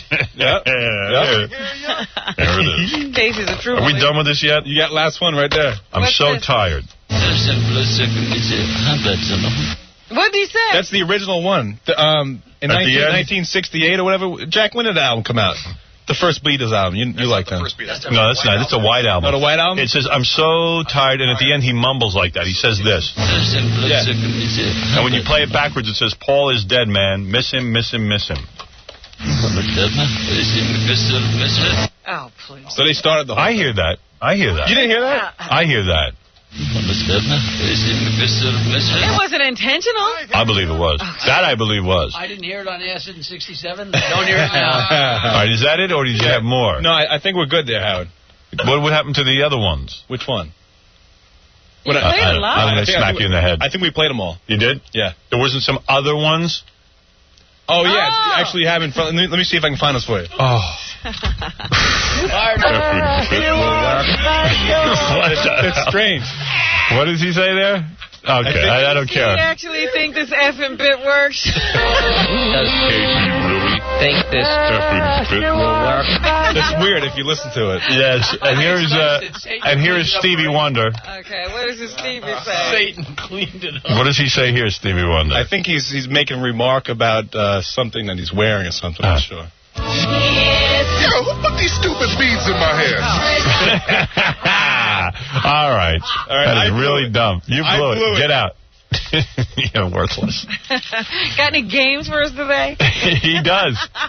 Hey, Elvira is here. Oh, what's she doing here? I don't know.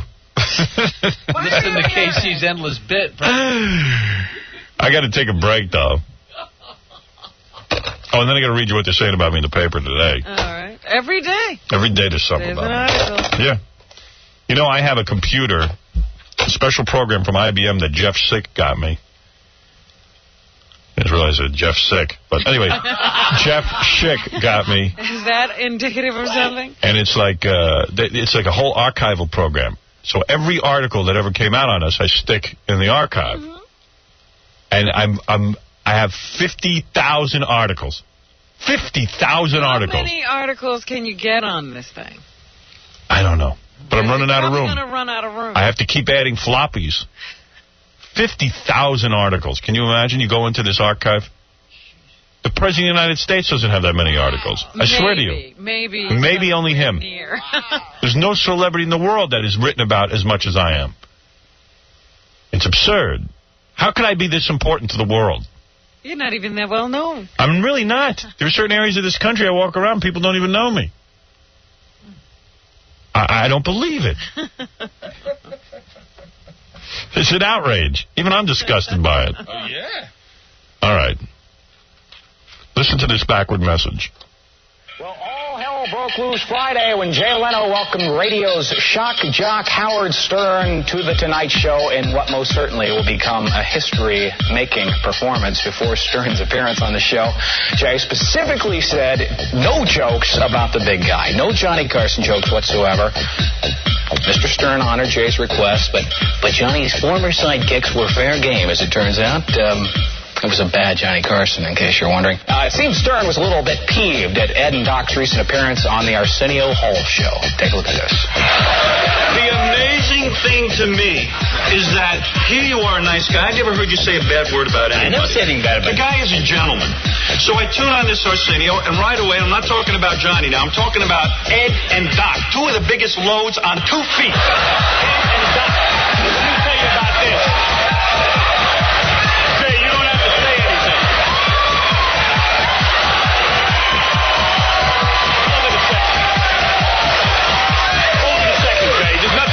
Saying this. And I'm not talking about Johnny now.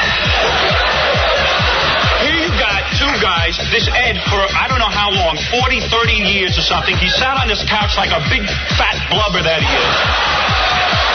And he's making a great living. He's worth $80 million. What is his problem with Jay? Why would they go on the Arsenio show? They do not talk about me. Why would they do that? And then Arsenio, and Ed comes out and starts kissing Arsenio. Let me tell you something, Ed. You could be nice to this guy. There's a certain relationship with the Tonight Show that you should have. And this Doc Severinsen stood there in pink uniform and pink outfits, did nothing. He's a crummy musician. Nobody would even care about him. And he's standing there, and he's making a big speech every night. Big deal.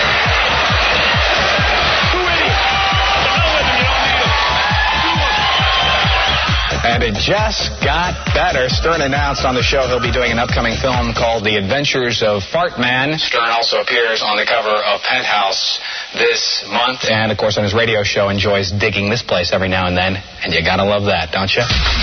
Hello, Willie? Willie there? Willie who? Do it. Willie who? Do it. Willie do it? Willie do it? No. Thank you. Willie do it.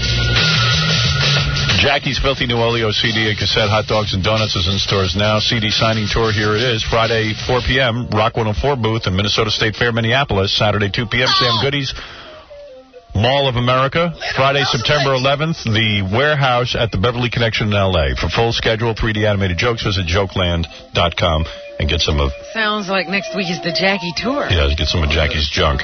Nice. What are we? Little Jackie. Oh, we doing the Mike Walker game here with Cassandra? Cassandra's Elvira. Uh-huh. This is kind of funny because, like, Elvira. You know what Elvira is? That's like that monster. What do you call it? Like, she's like Morticia. Elvira. You know who Elvira is? Right. She was the lady who dressed up like in black all the time. Right. Exactly. But she's played by Cassandra Peterson.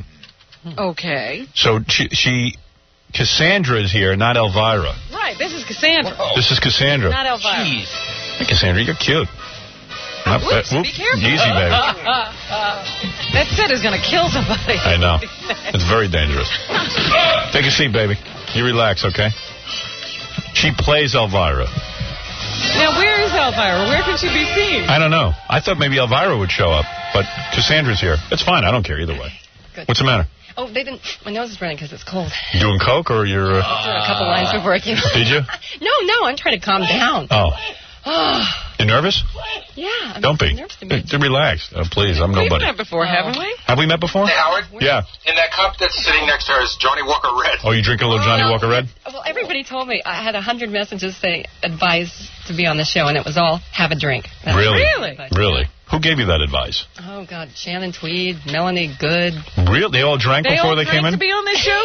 I had no idea. Wow, no wonder they were such good guests. All right, listen, I want to interview you because you actually have a fascinating story to tell. Oh, my God. And I know you're promoting some stuff and everything. Yeah. Because Robin said to me just now, and I even said, she said, why is Elvira here? And I said, I don't know. Asked you, where can you see Elvira? Right. I mean, it's really not, I mean, we all know the name Elvira, but have Right. never really seen her. But Cassandra's had an interesting life. Okay. All right. Well, I know she knows a lot of people. Yeah, she does. I'll tell you all about I it. always But see her being interviewed about everybody. But play this game with us, will you, first? Mike Walker game. Okay. Fred, I'll tell you how to play. Don't worry. It's very simple. Did Jesus Christ come back from the dead and get punched out by Sharon Stone's bodyguard after she thinks she hears a rude remark? Ooh, I want to know. Martina Navratilova strikes it rich with a new invention, fish-flavored mouthwash. I really want to know. Let's all find out with Mike Walker, gossip editor of the National Enquirer. Mike. Howard. What do you say, baby? I'm all right. All right, I got Cassandra Peterson here. Got a beautiful rack. Yeah. Are those implants, Cassandra, or are those your real breasts? Those are real. Nice. Wow. Good job. Wow. Those are D's? D. Wow. 34D. And she's a slight girl. I mean, you're very thin. Very small. Right. So Good it's for not you. that big. They always think I'm like a 40-something, and then they see me and find out it's not that impressive, really. It's the best thing when a girl is nice and skinny and she has D's. Really? Oh. So a guy is nothing better. Nothing better. Yeah, baby. Am I right, Mike, or am I wrong? Absolutely, you're absolutely Right on the totally money, right, huh, Howard. Right on the money. You can read about that in the National Enquirer. Well, also, if I may mention, I believe, if I'm correct, that Elvira is a natural redhead. Am I correct? That is true. That's true. She's going to take off her dress and show us. Are you red down there as well? Most. Mostly. Yeah. Wow. Maybe a few gray ones now, but Really? Oh my God. Very heavily featured in Celebrity Sleuth, my Oh, favorite thanks magazine. for reminding everyone. Oh, you were naked in Celebrity Sleuth? How did they get a picture of you naked? Boy, Mike knows everything.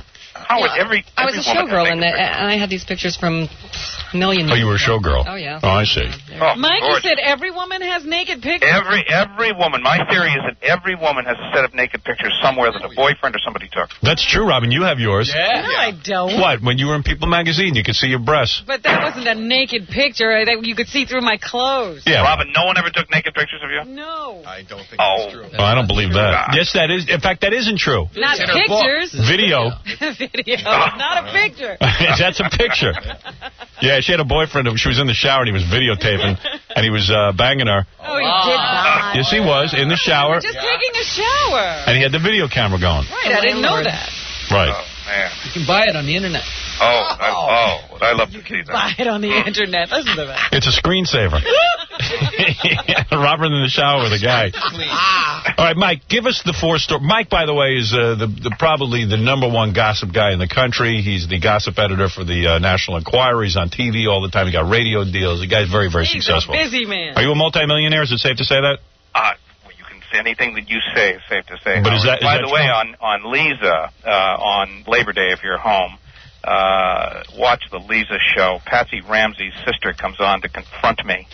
You remember Patsy gave an interview the other day about how the wicked tabloids are accusing her of murdering her daughter? Yeah, John Bonet Ramsey's mom. Yeah. Exactly. well, she comes on, her sister comes on to confront me. It's a pretty interesting show. Did you get in a fist fight? No. Actually, she was on the phone. She would not show up. Oh, too bad. That would have been good. Mike could have beat her up. Mike couldn't. He couldn't get to her. No. All right. So, So, who did the murder? Do you know? Well, I mean, our theory has always been all along, based on evidence. I mean, it's not our theory, is that Daddy did it probably with Mommy's complicity. That is what you guys are claiming in your magazine. Well, as you know, the new 911 tape that we revealed last week, in which we hear clearly that Burke, the son, who the Ramsey said was asleep, over and over they said in testimony, he was asleep, he wasn't awakened. He's clearly awake on the tape. Was heard on the tape, clearly awake when she made the 911 call. So that right there says the Ramseys lied about that. Why would they lie about something that simple? So what do you think that means, Mike? Well, on the tape, you hear Patsy is saying, she goes to hang up the phone, and it doesn't quite hang up. And you still hear them talking, and she's saying things like, oh, Jesus, and all of a sudden you hear little Burke, say, please, what do I do? John Ramsey, the father, is then heard saying in an angry voice, we're not speaking to you. And then Patsy screams again, help me, Jesus, help me, Jesus. And Burke, in a very clear voice, says, well, what did you find? Mm-hmm. So Burke was awake. That's what it proves. No, but that doesn't tell me anything about who did it. Doesn't matter. Burke was awake. Well, it does tell you that they're talking about finding something and knowing something, and that Burke was awake. Why would they lie and said he was asleep? It wasn't until the cops came at about 7 o'clock. John said, let's go up and wake up Burke. And when Burke came downstairs, what do normal kids say? You come down, the house is full of cops and people. You would say, what's going on, right? Right. Burke was taken by Fleet White, who was then Ramsey's friend, the guy who's turned against him since. And on the way back to the house, they wanted to take Burke out of the way. All the kid talked about was his Nintendo game. Never said, why are cops at the house? What's going on? Where's my sister? I mean, if your kid was missing, wouldn't you wake up your other child and say, have you seen her? Did you hear anything? It's totally unreasonable. It's a weird story, but... It is the weirdest story I've ever been involved in. Hey, Mike, let's play the game. Let us. Yeah, because we can't figure this one out. We're not going to solve this Ramsey case right now. No, not today. All right, so Cassandra Peterson is with us, a.k.a. Elvira. Yeah, that's right. I like that Elvira outfit. Oh, is she wearing the actual outfit? No. She's Cassandra today. She's Cassandra. Although Cassandra's wearing a good outfit. Would Not a you cleave. Like to be able to, What? like two different people walk down the street, no one ever recognizes you? I don't want you that. Like to have He likes to be I like to be recognized. Okay. All right, he Mike, doesn't want to be anybody. 4 stories, one of them is false. Go ahead. Everybody try and pick out the false story. Here goes Mike. All right, go ahead. This is stranger than fiction, remember. Go ahead. Story number 1. A mad stalker is making life hell for Price is Right host Bob Barker, following him home, lurking in his neighborhood, even trying to gate crash tapings of the hit game show. The CBS lot is plastered with wanted posters of the creep that warn this man is dangerous. He's stalking Bob Barker, not allowed on the lot. 3 armed policemen guarded the genial host for days during his last taping session. A plainclothes cop even chauffeured Bob in an unmarked car and stayed over at his house. Cops say the wackos made no direct death threat, but they're taking him dead seriously. Stalkers are getting weird, man. Who would stalk Bob Barker? They just pick anybody. They figure who's not a target of anybody else. I got to have a guy all to myself. Used to be cool, like stalkers would go after hot chicks. Yeah. Now you got a guy trying to rape Steven Spielberg. Yeah, right. Yeah, I mean, what is that? Trying to be more outrageous than the next. I know. All right, go ahead. Number 2. All right. Item number 2. I call this one Stinky Ben Affleck. Sandra Bullock, co-starring with Ben in Forces of Nature, wishes she could phone in her dialogue because he's got hog-bad breath. After a kissing scene, Sandra had a case of super-strong Altoid mints delivered to his dressing room and insisted he chew a few before their scenes. Interesting. Go ahead. Producers of TV's chit-chat-a-thon The View have hinted to star Joan's agent that if she continues to ignore their request to lose weight, they may have to reduce her appearances. Star, who is a lawyer, came on heavy and told the network, cut back all you want. I have a contract, and you have to pay me whether I appear or not. Okay, number 4. Holly Wimp Ben Stiller got pinned under a barbell doing bench presses at a gym. The Something About Mary star cried out for help. A female bodybuilder lifted the weight off him using just one hand and advised gentle Ben, you should use less weight. Great story. All right, now, 4 stories. Number 1, Bob Barker has a stalker? That's Come on. amazing. Number 2, Number 2. Stinky Ben Affleck. Stinky Ben Affleck has such bad breath, Sandra Bullock has to give him Altoids. Number 3, Star Jones of The View, big fat black chick. Told to lose weight. Told to lose weight. Says no. He said F you. Ben Stiller, bench presses, can't even lift a bench press. Don't know what he's doing. Under a weight. A lot of guys try to pump up, and a lot of women have to help him out. All right, very embarrassing stories, all 4 of them. I already figure I know the false one. I figure I do, too. Should I go first this time? Well, we have a guest. Yeah, but maybe Cassandra isn't ready. All right. Do you want me to go first? No. Well, go ahead, because I probably have the same one as you. Well, let's see. Have a drink. Okay. Relax. All right. I have to believe that you never tell a fat black woman to lose weight. That's no way. I agree with you 100%. They know. The networks know they can't do that. Would scream and cry. They'd be afraid of racial. There'd be a lawsuit, things. racism. Yeah. Oh my God! They would never do that. Now remember, Cassandra, if you guess wrong, you have to go topless on the show. So you better be careful. So Robin, you obviously agree with me, right? That's right. My pick is number 3. Me too. Howard and Robin agree. Now let's go to Cassandra. Maybe she knows something. She knows a lot of Hollywood types. I was going to go with the Ben Affleck. No, well, actually, it was between the Ben Affleck thing and the Ben Stiller. Well, that's a good guess, too, because Ben Affleck, I think that, what's her name? Sandra Bullock's star is going down in Hollywood. Hasn't had a hit movie in a long time. She's not about to tell Ben Affleck what the hell to use for a mint. Right. Who's the bigger star here? But right now, Ben Affleck, I'm sorry to say. But actually, between that and the other Ben story, the Ben Stiller? The Ben Stiller, that sounds... I believe that Ben Stiller, but go ahead. Make a choice. Make a choice. Come on, you're not buying a condo. Okay. Ben Affleck. Ben Affleck. Stinky Ben. All right. Cassandra's in show business more than we are. You were doing really badly there. You're absolutely right. Of course. Star Jones, brilliant analysis. Even though they would have done this behind the scenes, of course, they wouldn't have put it in writing. But that's very. No, they would be afraid to tell her. They would never. It would be scandalous. Cassandra, I'm very sorry. That means all the other ones are true? Yep. All the other ones are true. Jackie, $20. Right over here. $20, Jackie. Where's my 20? Yeah, give him that 20, Jackie. Come on, Jackie. My fingers are burning. I need someone to bring analysis. Yeah, come on, give me my 20. I only have a 50. I'll take it. So give him back his 30. I'll give you back 30. Stay the hell out of it. By the way, Howard, I got a call from one of the Hawaiian Tropic big shots. Come on, don't even eat my heart out. Don't even start. I was trying to get you to come to be a judge, okay? I think I've solved this thing now, thanks to them.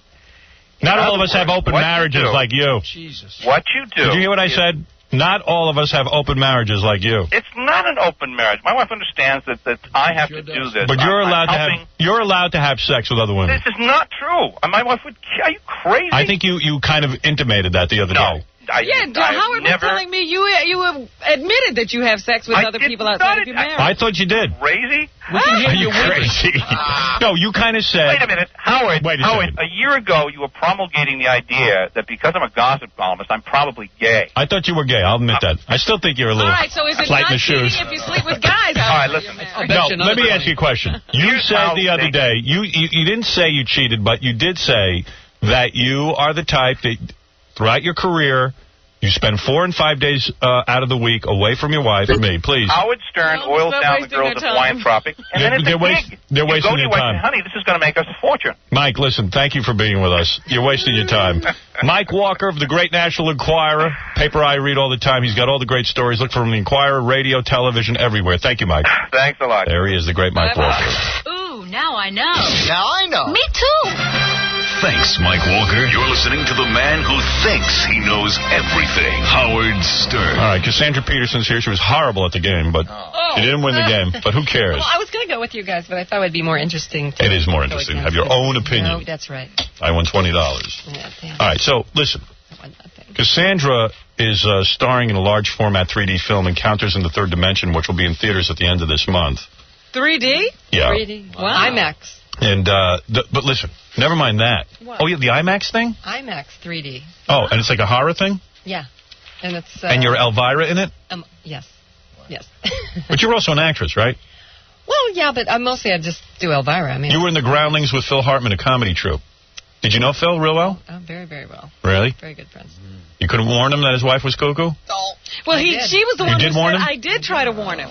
You did try to warn him. Yeah. You told him to get out. Because I never understood why Phil said to his wife, I'm leaving you, and then goes to sleep. You know, it's like, get out of the house when you're leaving your wife. Yeah. No, I warned him before he got married, before he was going to marry her. Really? So I didn't think it was a great idea. Then he didn't talk to me for 2 years. So Oh, really? There you go. So much for that. You know, guys with their women. Yep. Meanwhile, I know. Don't ever do that. Don't ever tell somebody who's set on marrying somebody that's why'd you not think, a good idea. Why'd you think it wasn't a good idea? Did you not like her? Yeah, well, I knew she had problems with coke. Yeah, drugs and things. I Yeah. know, from other friends and from things. But did you think she would kill Phil? No, never. I did. Who would want to, get involved? I told Phil she's going to kill you. You were the only one. You were the only one. I did say that. I did. I really did. No. All right, so wait a second. There's a couple of fascinating stories about you that people might not necessarily know. And, Robin, I know you don't know this. Okay, All right. fascinate me. All right, so Cassandra, 17 years old, goes to Vegas with her parents. Some guy asks her to be a showgirl, blah, blah, blah, blah, blah. Parents say, no, you can't be a showgirl. You're too young. She says, I'm leaving home anyway. I got to have a drink. Goes off to Vegas. Goes off to Vegas to be a 17. showgirl. Right. Wow. Right? So far, are you with me? Yeah, I mean, I think I was the youngest showgirl ever in Vegas, except now they may be, I don't know, fetuses. I don't know. And you would work topless? Oh, yeah. At 17? I wasn't allowed to go in the casino, though, or drink or gamble. Yeah, but you would be topless on stage. But you were topless. That's right. I had to go through the back door. Right. She couldn't gamble. Right. You're a good-looking woman, and guys wanted to see you with your top off. Yeah. Right. Okay. When you went to Vegas to be a showgirl, were you where were you from, the Midwest or something? Kansas. From Kansas. That's the Midwest. You can't get any more Midwest than that. That's right. You were in Kansas. Were you a virgin when you went to Vegas? Oh, yes. You were. You were like a good girl. I went straight from Girl Scouts into being a showgirl. I was still a Girl Scout. But it totally enamored you. I mean, you were enamored with it. You just couldn't wait to be a showgirl. Yeah, because I'd seen Viva Las Vegas with Elvis and Ann Margaret, and I decided That's that what was going to your be my vision life. That was. was my life. I mean, imagine if I'd seen some other movie. But going from Girl Scouts, yeah, straight. and when you had to take off your top in front of all those people and everything, did it blow your mind? No, I strangely enough, I thought it was so glamorous and so beautiful that it. Were your parents it was pissed? Weird. At first, yes. Later, they loved it. Did they come to see you? Yeah, finally. It took us quite a long time. So your dad sat there and watched you take your top off on stage? Yeah, he had like tears running down his face. Did he really? Yeah, I know, it sounds horrible. No, but of happiness, I think. Oh, I did. No way. Yeah, I finally got to see those. Yeah. But at 17, you had full D cups as you do now? Bigger. Bigger?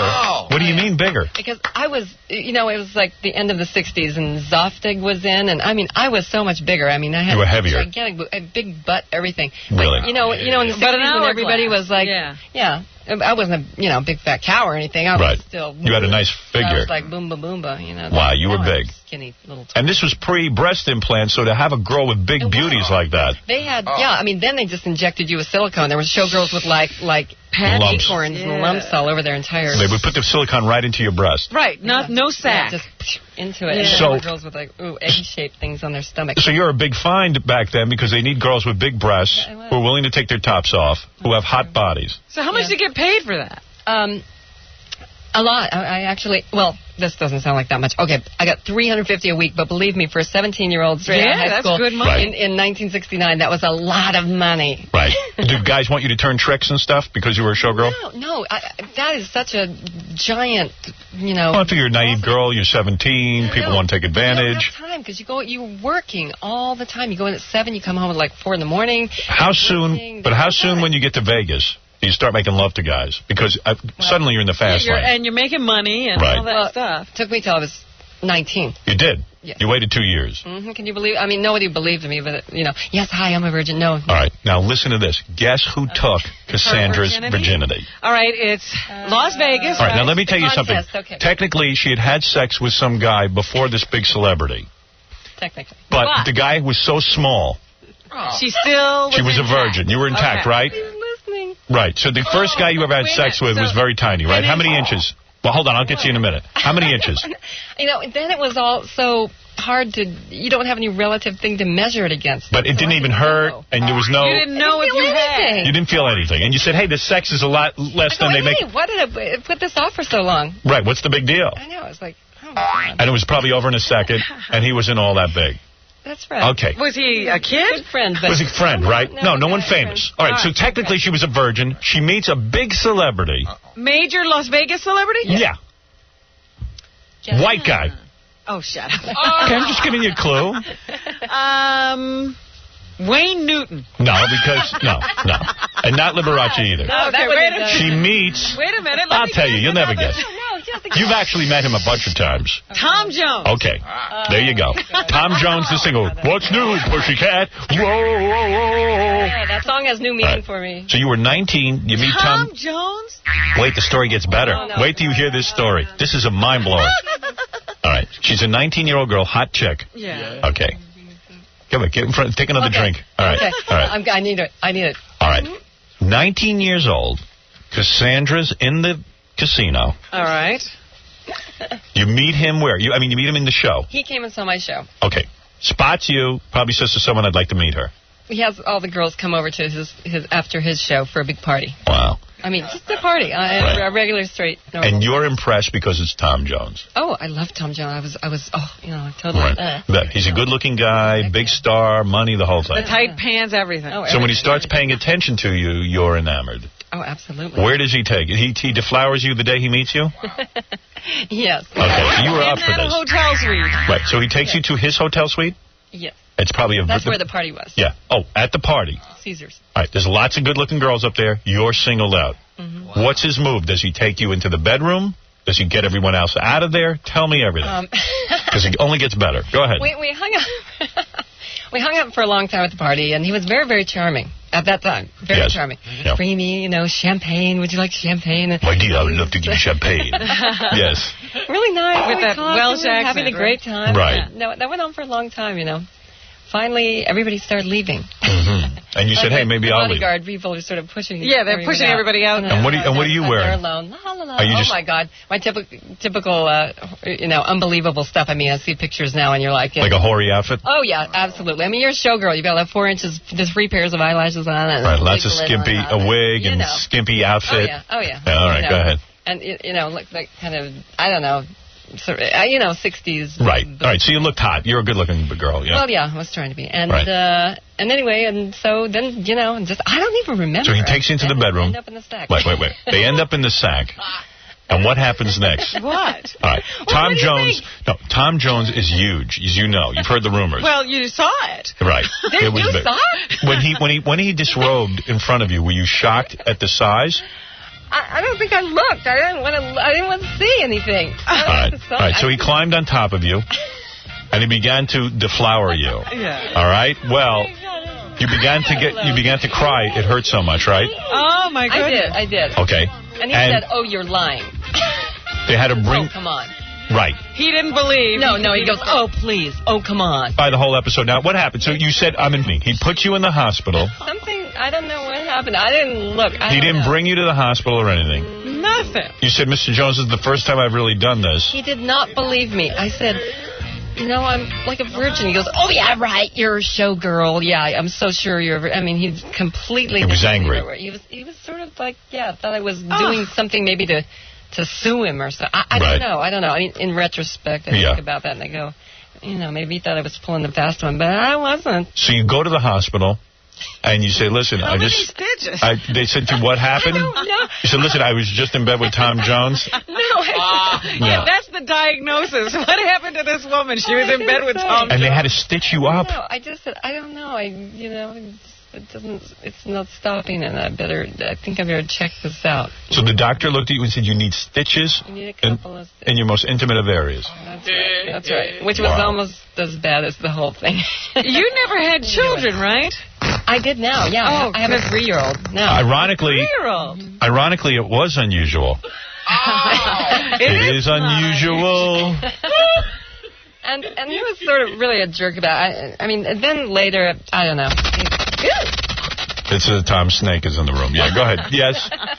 Yeah, he was a real jerk about it. Did you talk to him about it afterwards? No, no. You never spoke to him again? No, I never spoke to him. Never met him again? Never spoke to him again? Never heard from him again? Saw him in concerts, heard through friends that he said, oh, yeah, I know Elvira. Yeah. Oh, he remembered that. Yeah, I sent you to the hospital, man. Dig it. Yeah, I mean, I wasn't Elvira, of course, then. Right. But he knew that you were the he made the same connection, girl. yeah. Wow. All right. So, that's really good. Oh, thank you. That's a really good story. That's a great story. Isn't that great? Everybody says, "Oh, is he stuffed with socks?" And I don't think so. He's the real deal, right? I think so, yeah. When they say he's a snake, he really is. Gee, we should have had Tom on today. They could have met again after all these years. Wouldn't that be a great reunion? Yeah. This is your life. Oh, that would be. I'd actually like to talk to him. I bet you would. What would you say? What? I never heard of that before. What, that he's big? No, somebody being so big that you send the girl to the hospital. Well, I think that happened to me twice. Well, I mean, guys took me, and I had to go to the hospital. Wow. Can you show us with your hands just about how big he was? I mean, it was. Wow. It was so long ago. Whoa. I don't know. Bigger than that microphone?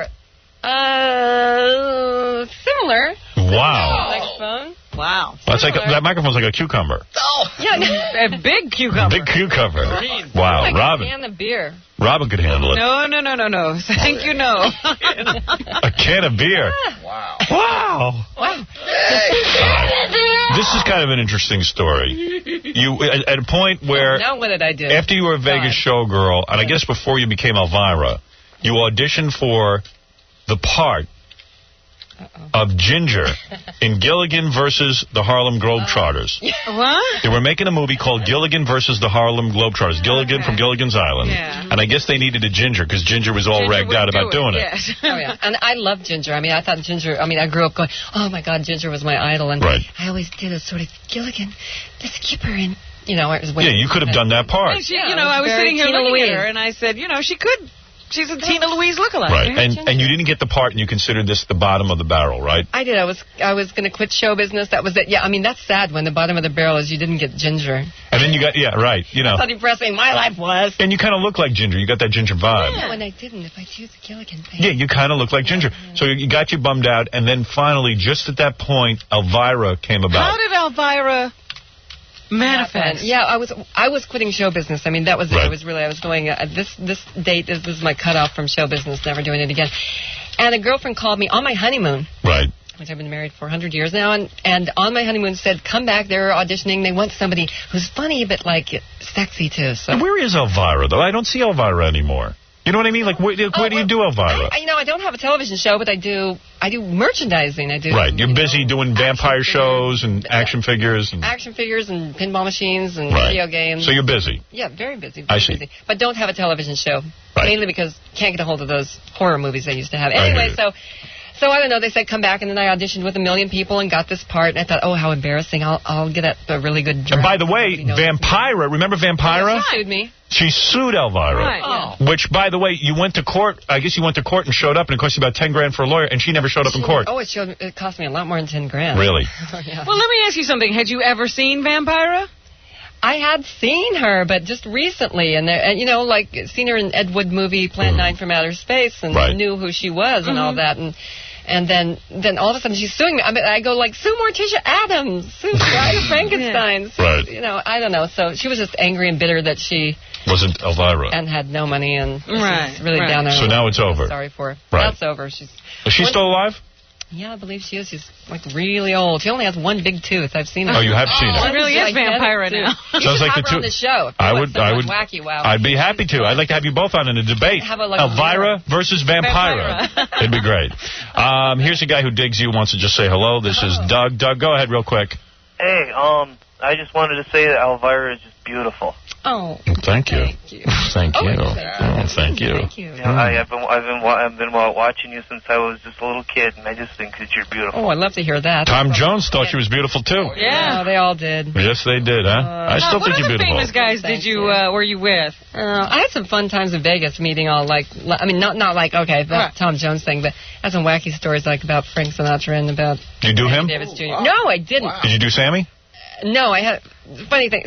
Sammy came in and I glued a fake eyeball to one of my nipples and came on stage and he loved it. He was like standing up, doing that Sammy thing. But you never had sex with him? No. Isn't it true he tried to have?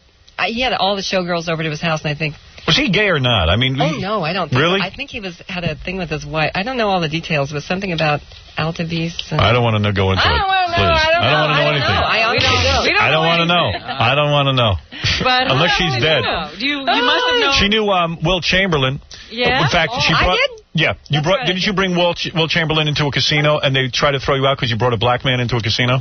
That is true. I went out to dinner. He was dating my roommate, and I went out to dinner with them, and then got a notice in my little cubbyhole there that I was going to be fired if they were saying that I was overweight, so I was going to be fired.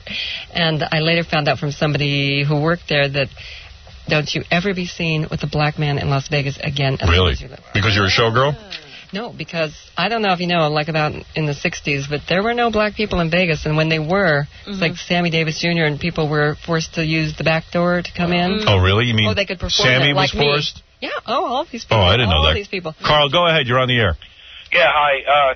Howard, I lived in Vegas for about 9 years, and there was this chick named Karen. She was an out-and-out lesbian who said that she knew Cassandra when she lived in Vegas, and that she had intimated that Cassandra might have done some lesbian things, too. Oh, yeah? You into lesbianism at all, Cassandra? No, I live next door to a lesbian. I wonder if that's her. She was. She kind of looked like. You don't go that way? You're not into that?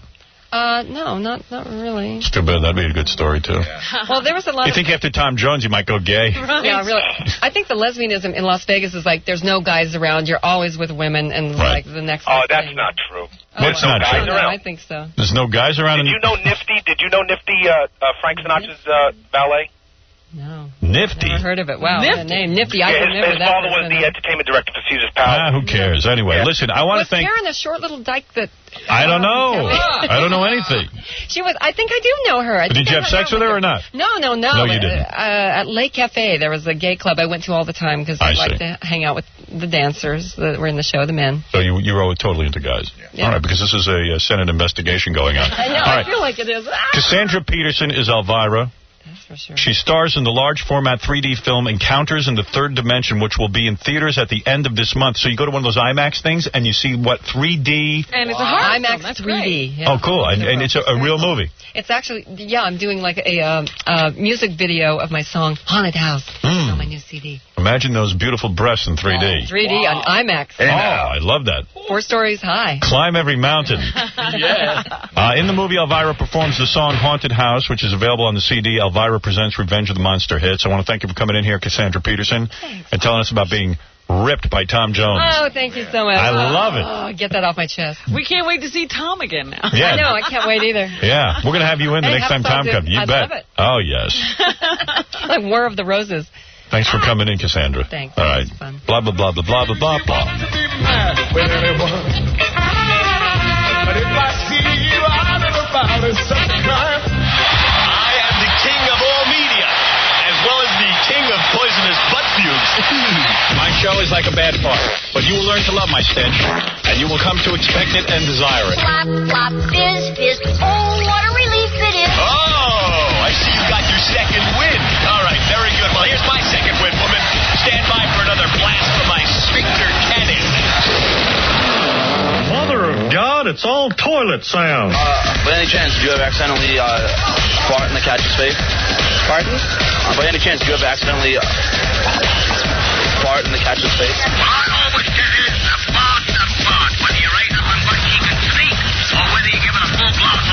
You're feeling downhearted, and you smell 'cause you farted. Just remember, it's just like Stern.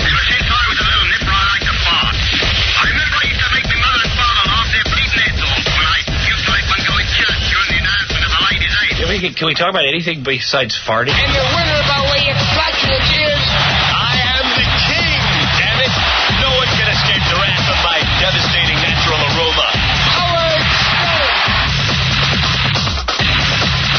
You're listening to a man with nice feet, Howard Stern. Oh, geez, thanks. What a pleasure. I really have gorgeous feet, and I would trade them in to be handsome elsewhere. I truly would.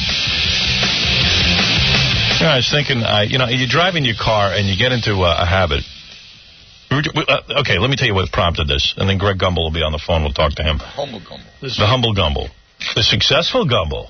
Yeah. Who knew? Who knew like 2 or 3 years ago Brian Gumbel would be a loser and Greg would be a winner? He must dance his way out of bed every day. Yeah. So we were having this discussion because, like, and it's really true. This is about the media. Like, Baba Booey drives in to work, you know, same time every day. He's in a habit. And he listens to the All News station when he walks in. So when you were listening to the All News station, like, you know, at the top of the hour, like on WINS here in New York, at the top of the hour, they always have headlines. Always. You can rely on it. The main stuff. Right. Then they have the weather, and then they do sports headlines. So Baba Booey wakes up this morning, and he wants to hear Baba Booey sports headlines because he wants to know if the Mets won or not. Had an important game last night in San Diego, started at 10:30. Hey, and you also want to know if McGuire hit home runs. You want to know, you want everything. Right. Okay. So he tunes in, top of the hour, to hear everything. And what are they doing? They preempt all their top of the hour usual stuff for the plane crash, the Swiss plane crash. And he's like, okay, and you said what? I said, hey, I'm sorry that the plane crashed. Right. I'm sorry that people are dead. But it's, you know, it's not the biggest story in the world. And I really want to know if the Mets won. And they could have done that as a headline, done their weather and sports, and come back and done the story. Right. Because it would have been their lead story. And I agree with you. I believe that the all-news station, like, while a plane crash is a horrible story and everything, it's not important enough to preempt your regular programming because you still want to know about... in other words, it doesn't affect you, Gary Dell'Abate, or me, all that much. I mean, this plane crashes all the time. In fact, I was being even a little bit more callous than that. If you think of a New York listener, they said there were only 100 people on that plane who started in New York. Right. And the mayor figured out maybe 3/4 of them might have been New Yorkers. Right. So you're talking to 75 families. Right. You're skipping what you usually do for your whole audience to basically give news to 75 families. Yeah, I'm thinking that only if the president was assassinated, maybe then they should blow off their regular format. But again, I got weirded out because Fred started accusing me of being callous. Yeah, I know, because it's a cold thing to say. But Fred also isn't a sports fan. But forget about it. If you're just you said two things that are incorrect. Yeah, but if you're a guy who's used to getting into sports, Howard, how many times can I hear that a plane crashed? I mean, what am I going to do with that? I've had a plane crash. And I know it's breaking news and everything, but so break the news after you do the sports. That's insane. Why? Why? You could find that information. You have that little Seiko wristwatch, don't you? I listen. Do you have that Seiko wristwatch? No. But I'm saying if you're missing the point. I want to go elsewhere. If you're a news radio station. So for one day you can't live without that information. I wanted to know it today. For one day he's missing the point. You can't come into work he's missing and the pick point. up a newspaper. He's missing the point. I didn't want to wait till I got it to work. I wanted to know. Right. And from the point of view of the radio station, they should stick to their format. I agree. In 3 minutes, they'll be back to the plane crash and they don't have to do the whole story. They don't have to do the whole story. Let me propose this one. They can say a plane crash. We'll get back to live coverage in a minute. That's what they usually do. Right. That's what the headline would be. The plane crash isn't a big enough story to go break.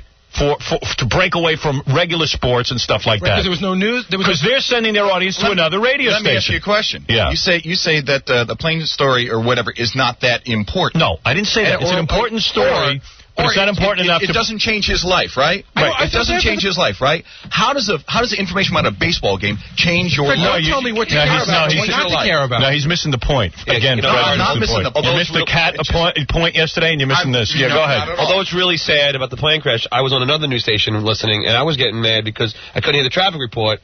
And they were just doing, they should still stick to format. That's more important. While that's big news, your life. No, while it's big news, Fred, you have to still service your listeners if that's what they depend on the radio station for. Fred, let me tell you something. It's like, okay, you know when when a rock star dies, even. Right. Radio station has its regular format. Let's say it's successful. But to say you don't hear the black radio station start playing John Lennon every day. No, we have plane crashes. We have plane crashes all the time. But why do I want to hear? You care about a home run? Why do I want to hear our coverage? The news station I was listening to was giving out the phone number for families of the victims, and here's how many families. And excuse me something for 1 second here. Well, that's important. The Russian economy, is just as important. That's people probably more dying important than the Mets game. People dying, in a war. The stock market crash affects more people. That's more important. But they don't interrupt their entire format. Can I make one more point, Howard? You're right. They don't interrupt. Fred, They broke format. It's a hold on, let me finish Mets game, Gary. They broke format. It's not the point. I'm going to make a point. Yeah, but the point is, if he wants sports, here's my point. You could get back to the airline crash in 3 minutes. Just say the Mets won. Here's the bigger point. You know what that's like? Stop. You know what that's like? Point. Hold on, Freddie, let me make my point. No, I'll let you make your point after I make my point. I'm going to make my point. Screw you. I want to. Well, go ahead. Say it. No, go ahead. My point negates everything. What was that movie? That, you know, how Private Parts, right? Right. You're doing the thing, if I'm not mistaken, there was a thing where you were going like, my grandmother's dead, Cleveland 5, that's 1 or something like that. It's making a joke. Right. We're making a joke. Right. I mean, that to me is the same people thing. don't go to Howard. What is he talking about? That's the worst argument in the history of man. Fred makes no sense. I'm just saying it's the absurdity. Gary, did they give traffic on your news Here's the absurdity. The greatest thing so far was Fred not knowing. When is a story important enough? Make this point. Go ahead. All right, go ahead. Make your point. They broke format for that 5 minutes, right? Right.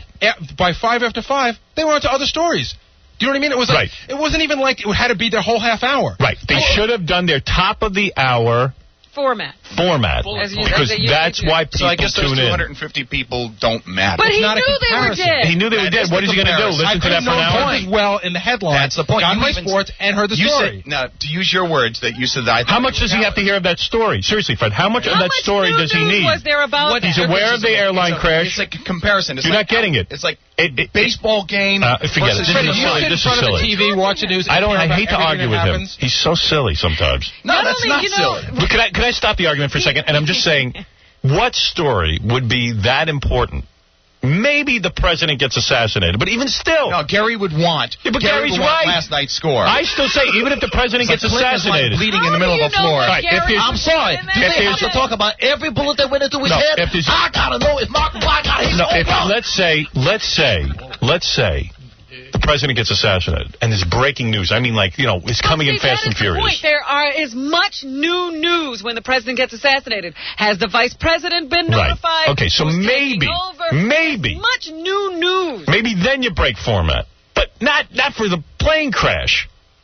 You know what I mean? It didn't even crash in New York. Like if it was a New York story. Like because it didn't crash in New York. Imagine like if it crashed in the Hudson River. Yeah. That's a New York story. It affects the entire surrounding area. Of course. All right, listen. Can I ask a question? How many baseball games do the Mets play in a season? No, but that's not the point. When you're servicing I'm having a radio discussion. How do you service your audience? Your audience tunes in. Interest. Yeah.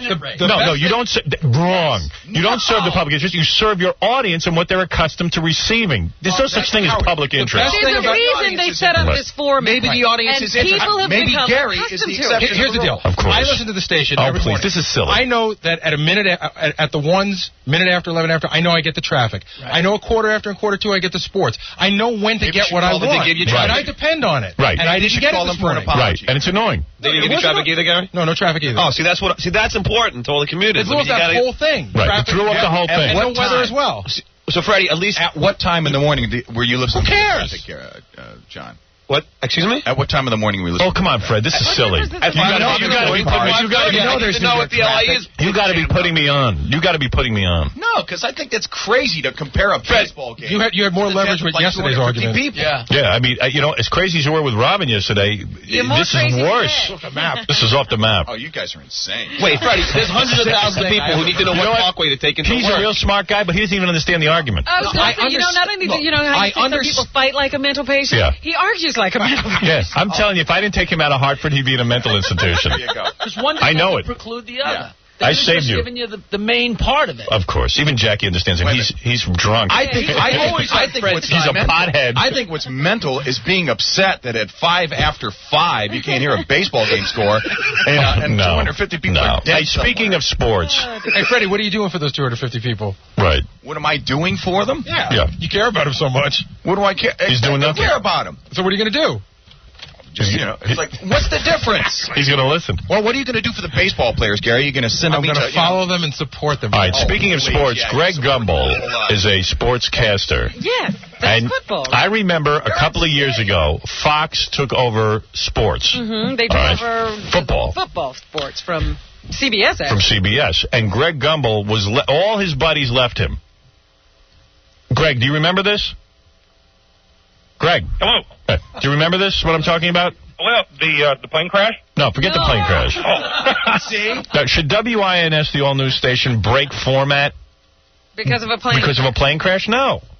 Well, I mean, I think it serves the public for just a little bit, but then after a while, I mean, I think that news people in general, when things like this happen, they go way overboard because they get all excited and slipping in their own drool, and because that's what they do. Right. Absolutely. It's like the Weather Channel during a hurricane. Right. Nothing better could be happening for them at the time. That's right. They see news and they get crazy. But I'm a little bit gun shy of plane crashes, anyway, for that news for entirely different reasons. Why is that? Well, because I was in that one at LaGuardia. Yeah, remember that? I don't remember that. Yeah, the plane that skidded off the runway or something, and Greg was on the plane? Oh, big deal. Yeah. All right, that's nothing. That's not news. Good morning. Good morning, Greg. So here's what happened. So I remember the day when I guess it was your compatriots. It was like that Terry Bradshaw and John Madden. Both got swept up by Fox. And Greg was like kissing and hugging them practically and crying like a bunch of gay guys. They were all last broadcast. Yeah, the last broadcast. And Greg was like, "I'm gonna miss you guys. You're going up to Fox." Miss you too. And meanwhile, Greg was left at CBS Sports, but there was no CBS Sports hardly. Yeah. So it looked like a real dumb move to say it was CBS. But now that CBS has football again, Greg's good. in the money. I am thrilled to be back. Wow. Yeah. And it's just like one big happy CBS family on here right now. Who's joining you on the broadcast? Phil Simms. Phil Simms? Phil Simms. Yeah, he's all right. Ex-New York Giants quarterback. Greg is actually one of the better sportscasters. I don't know much about sports, but I'll tell you why he's good. Because he's like a regular guy. He's not screaming and yelling. He doesn't have one of those crazy voices. Doesn't have a crazy voice like Marv. And, oh, yes, he's not barking. He's in the paint. And he talks kind of normal, and he has a lot of information. Yes. Well, I don't believe in yelling at people because I don't like to watch people who yell at me. But if I'm excited, I think people can tell. Now, let me tell you something. You're on a roll. You've got CBS Sports now, football coming home to CBS, and your brother looks like a loser. Your brother is such a loser. Isn't that funny that he came to your network, Greg? He's not a loser. He is a loser. For years. What he was trying to do? Yeah. His brother was in his shadow for a number of years. Right. And he was over at NBC. Greg was over at CBS. Then Bryant decides, you know what? I'm going to go over to CBS and overshadow him in his own home. No, Robin. It happened the other way around. Bryant was at NBC, and I was at CBS, and then I went to NBC to host the pregame show over there. Yes. And Bryant was still doing the Today Show. Minor detail. He left you. Right. You left him. All right, so wait a second. For years in your family, Bryant has been the successful little brother. Is he the younger brother? Yes, he is the younger brother, even though Greg looks much older. All right, let's be honest. Everybody knows that. All right. Right? Am I right? I do not look older. No. I just thought Greg was the younger brother. There, see? No, I don't. But, all right, that's neither here nor there. I'm not here to insult anybody. By the way, Bryant is much lighter skinned than Greg, I think. I think so. I think so. I think that Greg is the lighter one, too. Well, at least we're getting the important stuff out of the way. Greg, who is lighter-skinned black man, your brother or you? I don't know. I think it depends on the time of year and where we've been hanging out. No, seriously, I think that Bryant... Greg is lighter. I think Bryant is like kind of white-looking. No, Greg is the white-looking one. No. You think so? Yes. This sounds like a whole TV episode. I think Robin has you switched. No, this is Greg. I know Greg and Bryant, and Greg is the lighter one. Greg, really, who is darker? I'm feeling like a tennis ball here, Who is darker? I'm not sure. You know. No, it depends on the time of year, depends on the... Nah, come on, that's a big thing in the black community. Either one of you have been in the sun, who's lighter? Whoever's lighter is the more favorite child. If I had known we were going to talk about this, I would have asked him about it when I talked to him last night. It was you. Who is lighter? I tend to think it's probably me. Yes. So, were you the favorite? Well, I was the oldest. I don't know if I was the favorite or not. That is a yes. In the black community, in a family, if you are light-skinned... Here you go making these broad statements. You don't know. You didn't grow up in a black community. I did. There is a pecking order. The lighter skin you are, the more favorite the child. That can happen, but not in every family. You've seen it happen. Would you say it's a majority? No. No. Go join Fred over there. Two of you belong together. I don't know. I didn't count. But I did see many families that had a very equal Robin is wrong. situation. I saw other families where it was a very big demarcation. I was tan. My family hated me. So, all right. Never mind who is darker or lighter. The point is, Greg is the older brother. Yes. I didn't know that. Yeah. Bryant has been hugely successful when he was on the Today Show.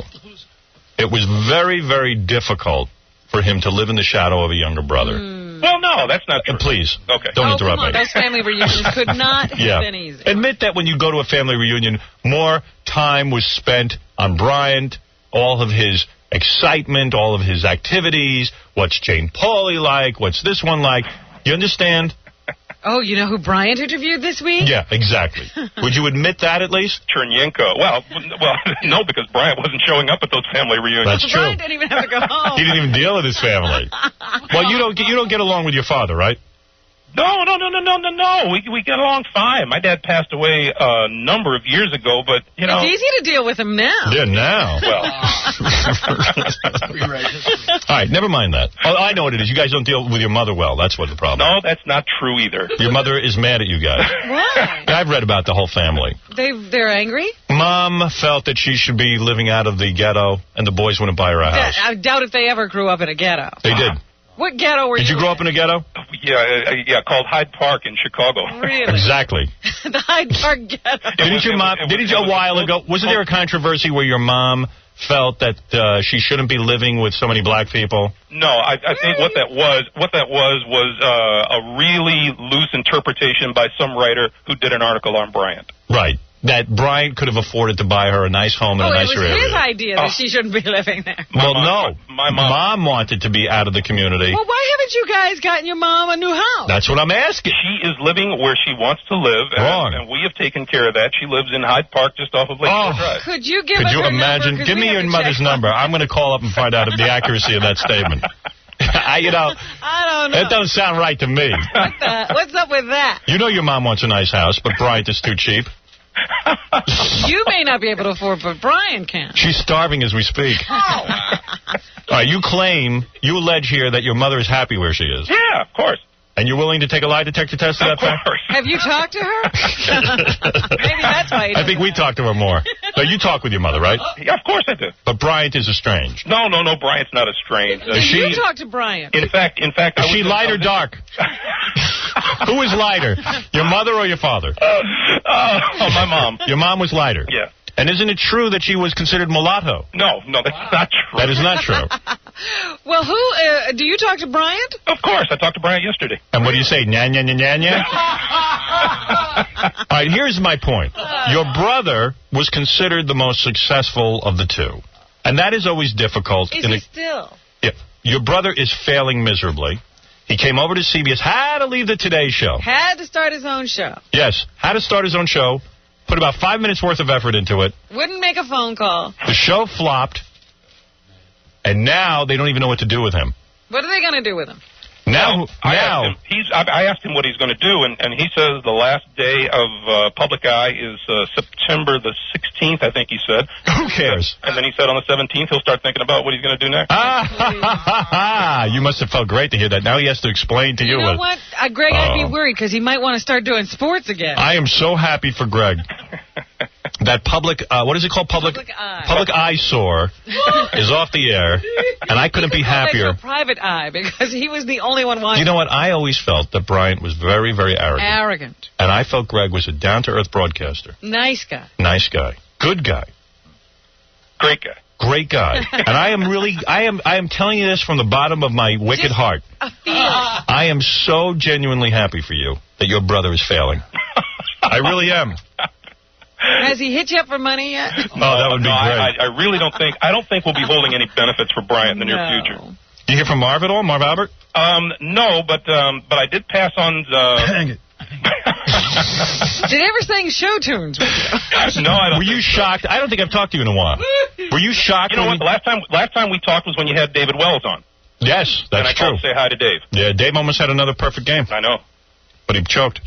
Oh, stop it. So wait a second. You're friends with Marv, right? I know Marv. I worked with him over at Madison Square Garden Network. And you never noticed anything. Did you ever see him in panties? Well, no. And he never asked you for a date? Is he a good kisser? We did different things. He was on the road. I was in the studio. He was doing football games at NBC when I was, and then when we were during basketball season, Marv would do one game and I would do the other game. Ever give Marv a dress for Christmas? No. You would never do that. Were you shocked seriously when you heard about Marv?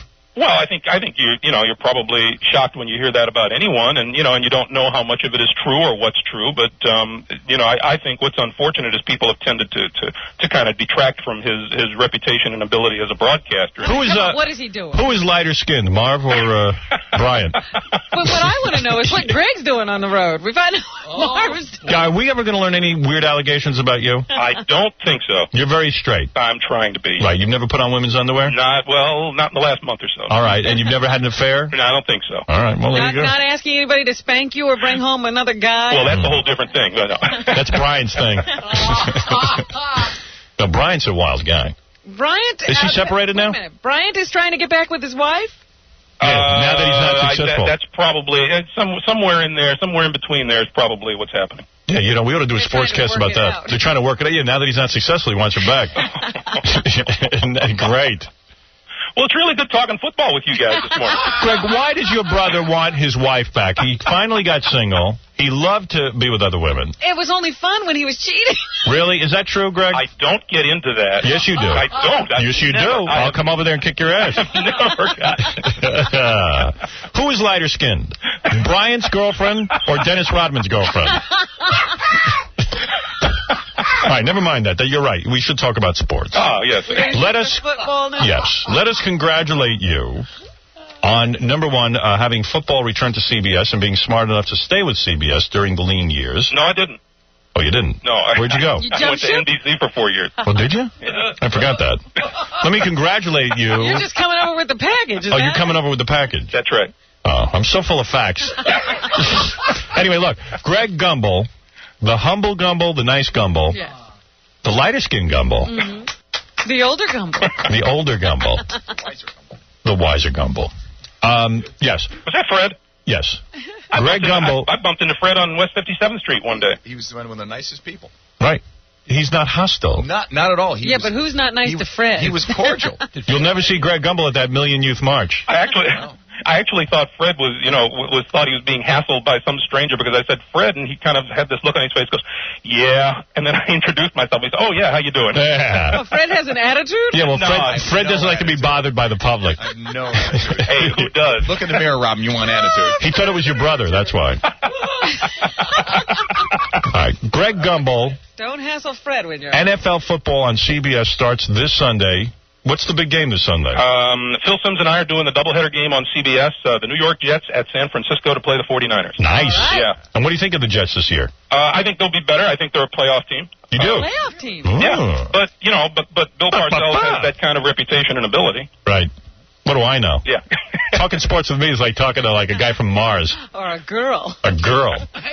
I know that guy's hitting a lot of home runs. That guy. McGuire. You know, it's really funny. There were some football announcers on the air a couple of weeks ago who said that Mark McGuire wasn't going to break Babe Ruth's record, or they didn't think, or Roger Maris's record. They didn't think he was going to do it because he had 11 to go. And I thought to myself, he'll hit 11 in 2 weeks. He's got a month and a half to do it. And you're right. Yeah, at that time it was 30 games. He couldn't hit 11. Yeah, well, you figure the guy will choke or something. Wouldn't it be great if he choked now? Now, with 59. You know what? He won't choke. The only problem is whether or not they'll pitch to him or not. Right. What if he got injured? Right now, wouldn't that be a horror? It would be a nightmare. You know, the funny thing is, as muscular as he is, and he's a big, strong guy, it probably wouldn't be out of the realm of possibility that he might pull a hamstring and not be able to swing the bat very well. Well, he better get his ass up there anyway. Saying all this stuff, you're going to jinx the guy. Yeah, so what? What do we care? We don't get paid for this. I'd like to see a record broken. Whatever. Hey, anyway, Greg, I love you, man. I think you're great. Thanks, and I'm genuinely happy for you and the NFL football coming to CBS starting this Sunday. It's good to have you back in our CBS family. He has the distinction of being one of the few guys you wish well. Yeah, I like Greg. I do like Greg. I really don't like most people. I know. For some reason, I like him. I hardly ever like to see anybody doing well. Because he's not a nudnik. he gets on there, he does the sports, he doesn't put on a voice. Yes. He's not with Madden, with the marking of the pen. Right, the X's and the O's. He doesn't look for a shtick. He just has a lot of information. Unfortunately, I'm saddled with the voice I've got. All right, now listen to me. All right. Be a good boy and make friends with your mom. You understand? You're still a kid at heart. And you get your mom out of that horrible neighborhood she's in. I was in Chicago a couple of weeks ago, took her to dinner. You did? Yeah. Did you pick her up at her house? No, she met me at the restaurant. Where'd you take her? And we did split the check. Where'd you go to dinner? The Chicago Chop House. Oh, you did take her to the Chicago Chop House? Yes. Brian takes her for KFC. He gives her money for the KFC. He doesn't even Right, go with her. doesn't even go with her. And it's takeout. When is the last time Brian saw your mother? Actually, he saw her the week before. Lies. All right. Hey, Greg, thanks, man. Hey, you bet, guys. Greg Gumbel. Watch him this Sunday, NFL football on CBS. Thanks. Deal. All right, that's my man. I'm so happy he's more successful than his brother now. I don't know why. You've been hoping for this for years. I never thought it would come true. So I said to this Baba Booey, this producer of mine, I said, he knows this woman who writes obituaries for E! Online. You know, straight obituaries. When a celebrity dies, they write obituaries. Yeah. So I said, could you write an obituary for each one of us? So far, she's done Fred's obituary. Would you like to hear it? She started with Fred. Yeah. Would you like to hear it? It's a straight obituary. Okay. This is when he dies. This is something This is what would appear on what? The internet? Yeah. Would you like to hear this, Fred? Why not? Does it bother you? Why would it bother me? All right. It's great. What ball score, but go ahead. It's not particularly funny. It's just, you know. It's Fred's obituary. Okay, here it is. Fred Norris, a longtime and leading member of Howard Stern's on-air family, is dead. He was 43. Isn't it getting weird? Cause of death was not immediately known. Norris, who played himself in Stern's big screen debut Private Parts, was a show writer and the Radio Gang's soft-spoken sound effects specialist. Soft-spoken. You changed that. Yeah. Till yesterday. Assuming you could find him amid the shadows of the radio studio, Norris also appeared regularly on Stern's E! and CBS syndicated TV shows. He hooked up with Stern at radio station WCCC-FM in Hartford, Connecticut in 1979. More comfortable doing other voices rather than his own, Norris rarely went on mic, although he made exceptions to promote his pet side project, the King Norris Rock Band. Born Fred Leo Nukas on July 9th, 1955. Ooh, they really got some information on him. In Connecticut. He legally Leo. He legally changed his name to Eric Fred Norris in 1993. It's getting funny now. It's getting funny. See, I hope they don't mention Jackie in this, because I really don't want to be going to my maker with Jackie attached.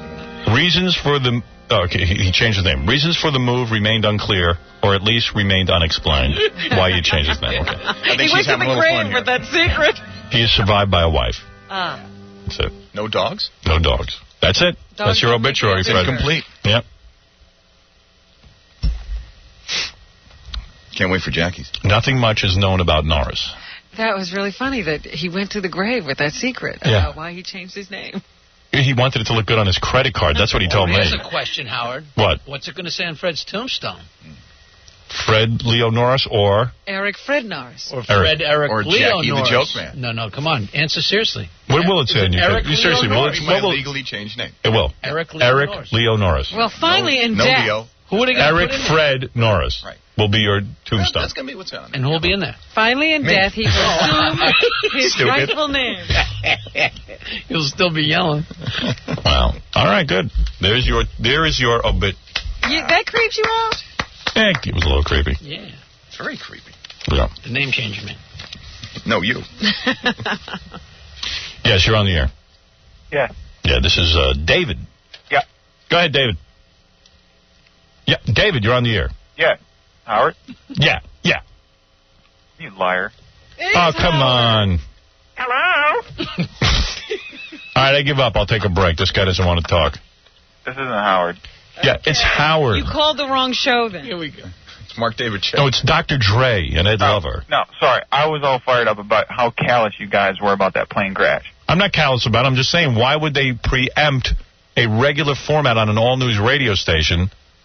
Yeah, but you... Not callous. I'm just asking that question. Yeah, but I'm totally going to side with Fred because you know better than anyone about rating systems. And you know that... No, I don't think that gets you ratings. Yeah, but you know that a plane crash interests everyone. No, it doesn't. It's a fascinating subject for anyone. Not to me, it isn't. In fact, I turned on all the stations this morning at 3 o'clock in the morning. I woke up and I wanted to watch what happened with the plane crash. But after 10 minutes, I was gone. I mean... But see what happened. You knew everything in 10 minutes. Yeah. What did Gary do? He ended up listening anyway. No, he didn't. He says he tuned out and went to another station. Which is what you should do. Oh, come on. Get out of here. It's a discussion of the media. Creep. All right, let me take a break. And by the way, coming to this show soon, Michael J. Fox, Pamela Anderson, Maury Povich, and Alan Thicke. Just wanted to say that. Alan Thicke. Yeah. Should I tell him not to come? No, it's better than you think. He had surgery. Really? Yeah, it's better than you think. Right. We got some interesting stuff to talk to him about. God, okay. Yeah, trust me, I'm not just having him in here. It's like, did you know Elvira got penetrated by Tom Jones? I wondered why she was coming in. Now you know. That story. Wasn't that a good story? No, it was a great story. Yeah. I always thought Tom Jones was stuffing. Yeah. You know, because that was a big part of his allure. No, he's very Those big. tight pants outlined everything. I would know. Just put her in a cab. If I was as cool as Tom Jones, I would have just thrown her in a cab, told her to go take care of herself. I would have been I'm annoyed. talking about you. Me? Yeah, I'm a real pussy. I would have taken her to the hospital. He probably sends a few every day. Right. Yeah, he's probably used to it. There's a line of cabs. That's Not another girl. Another one. In front of the hotels. Oh, she was a virgin. That was her problem. She wasn't used to it. Someone like Robin could handle it. Yeah, right, sure. Anywhere. Anywhere. I don't know about that. You think you could handle that anywhere? No, I couldn't even handle it in the place it's supposed to go. Really? I don't know. Are you really that, delicate? No. Delicate? Delicate, yes. You're really that delicate down there? Delicate. Wow, that's sexy. Oh, Tom, no one's been there. What, are you talking about your night with Tom Jones? Tom, get over in the hot tub. That was a good story. And yeah, I'll tell you something. She's not a bad-looking woman, and she's no spring chicken. Yeah. What do you say? How old do you think she is? She's been around quite a while. Maybe she's my age, like 44. Yeah, I suppose she's a 17 and contemporary of Phil Hartman's and all those guys. Didn't she say she slept with Elvis too, or something? No, Elvis told her to sing or something like that. He met her and he just told her to take singing lessons. Okay, that's why I didn't concentrate on it. It was no big deal. How old do you think she is? Well, if she was 17 and 66? Yeah. 69, I thought she said. 69. So just add from there. Go ahead, you do the math. It's 30 years approximately from that. She'd be about 47. Okay. Close to Jackie's age. Right. 3 or 4 years younger than me. Just a kid. She's just a kid. 47, Robin. Okay. She looks very good for that age. Yeah. I'd do her. Would you do her? I'd Absolutely. do her. You would do her, right? Yeah. Please, yeah. sure. Try and split her with me. Gorgeous. Send her to the hospital. Yeah, sure. Yeah, you wish. You and what beer can? No. I'd have to use an axe to send it. So, let's go on to Robin, who's calling from Temple City with a love question. Hi, Robin. Hi. How are you? Will I get married? Eventually. You were wondering because you're the same age I am, only I'm a couple of months older than you, and you're wondering if it's ever going to happen. I feel by the end of 97, early 98, it feels like more towards August through October of 97 is the time you tie the knot.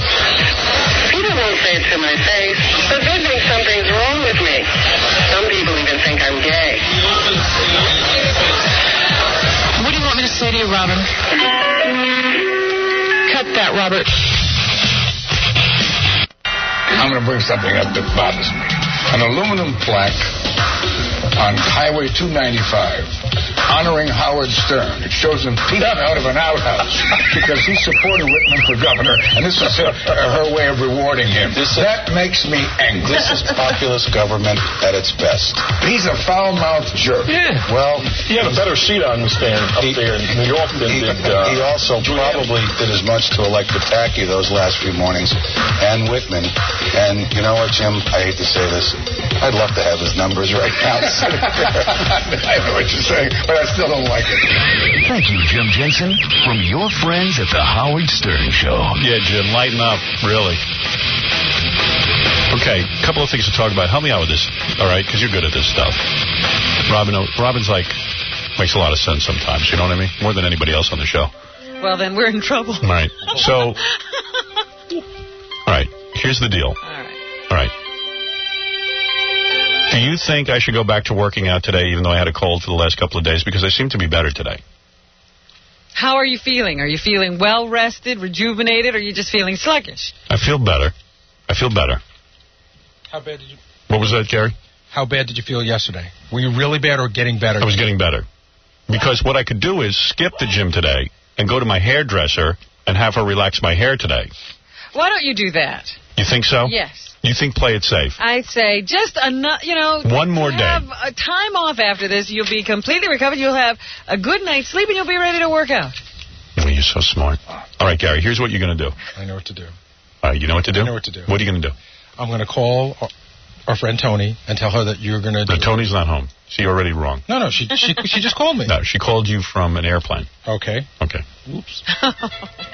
You're going to call the place. My beautician, all right, my team, and tell them that today I'm going to have my hair relaxed. But I have to meet my shrink this afternoon. So they have to do it in a timely fashion. So we have to have a time period within which to do this. Can I have a window? All right. I'm going to give you the window. And when I give you this window, jump out of the window. No, the window will occur. Robin and I should be wrapping up the program, I would say.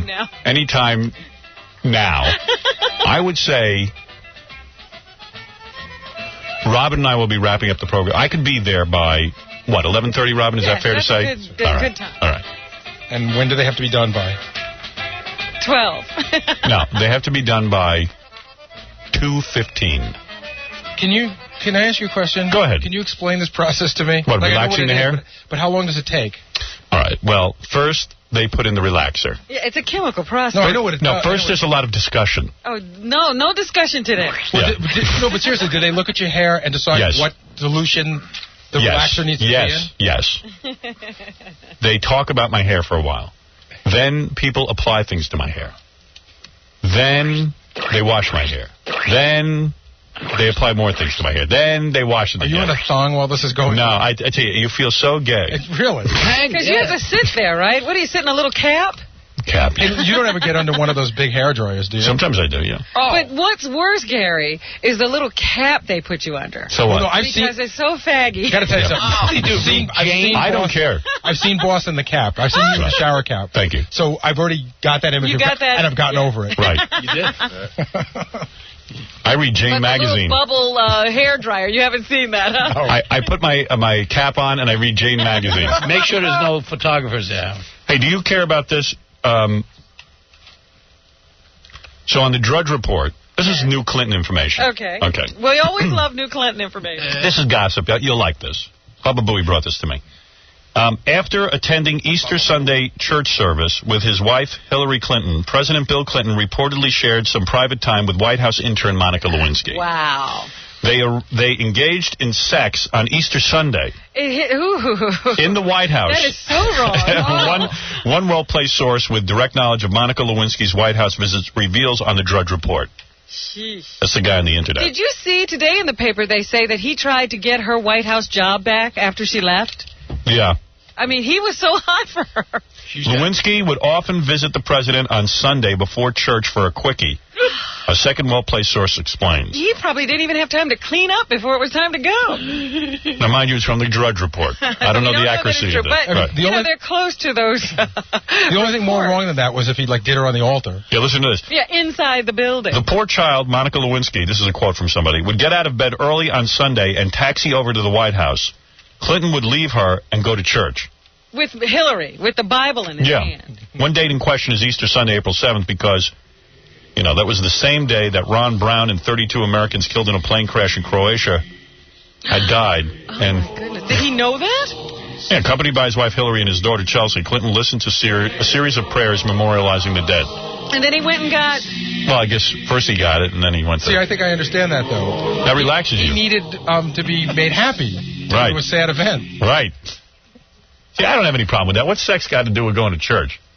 Well, the whole idea of church is that you're following a set of rules. It is weird. And you're praying to God and everything. Yeah. Church. With your family. Don't you think presidents only go to church because they're the president? Yes. Absolutely. You bet. But I say, why bother? Stop the ruse. I was thinking about this. I heard some guy say that Monica Lewinsky turned down anywhere from between $2 to like $6 or $8 million for a book. I heard she's holding out for 10. Well, is that what's going on? Could be. Because, why not take the money? If she's thinking of taking some sort of high moral ground. It's a time thing. Oh. I think she's definitely going to take the money eventually. Because how's this girl ever going to She's work? not going to work anywhere? You know, forever she'll be the girl who gave oral sex to the president. Absolutely. So she is going to take the money. Isn't it true, Baba Booey, that if she won the Nobel Prize... The guy would stand up there and go, ladies and gentlemen, the woman who gave oral sex to the president, Monica Lewinsky. Right. So it's one guy said she stands to earn $20 million from all of this. In other words, somewhere like $8 to $10 million from a book. Right. And then there's movie rights. Movie rights and also serialization rights, which can be another $2 to $3 million. Okay, then there's interviews that you can sell. Interviews you can sell, and also the all-important Playboy spread. Well, who knows if she'll do that? Okay. Let's say she gets in shape. But no, but they're saying that that's what's available. That if you were to do Playboy, if you want to make the full $20 million. Well, didn't Guccione already offer like $2 million? That's right. Yes, I did. So why not take it, you know? I mean... She will have to take it. Right. Right. Oh, I would. I would do anything for $20 million. So would you. I would kill myself and my parents. I'll do the president for $20 million. Right. Mommy, I love you, but you gotta go. Yeah.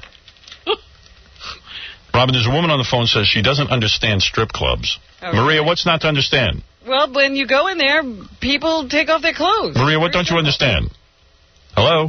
Hi. Hi, you say you don't understand strip clubs? What's that about? Oh, no. It's more like, okay, I've been talking to some friends, and it's like men will sit there and listen to women going, okay, $200 more just for, like, a dance. And the men never get to touch them. I know. You know, it's like... It seems stupid, doesn't it?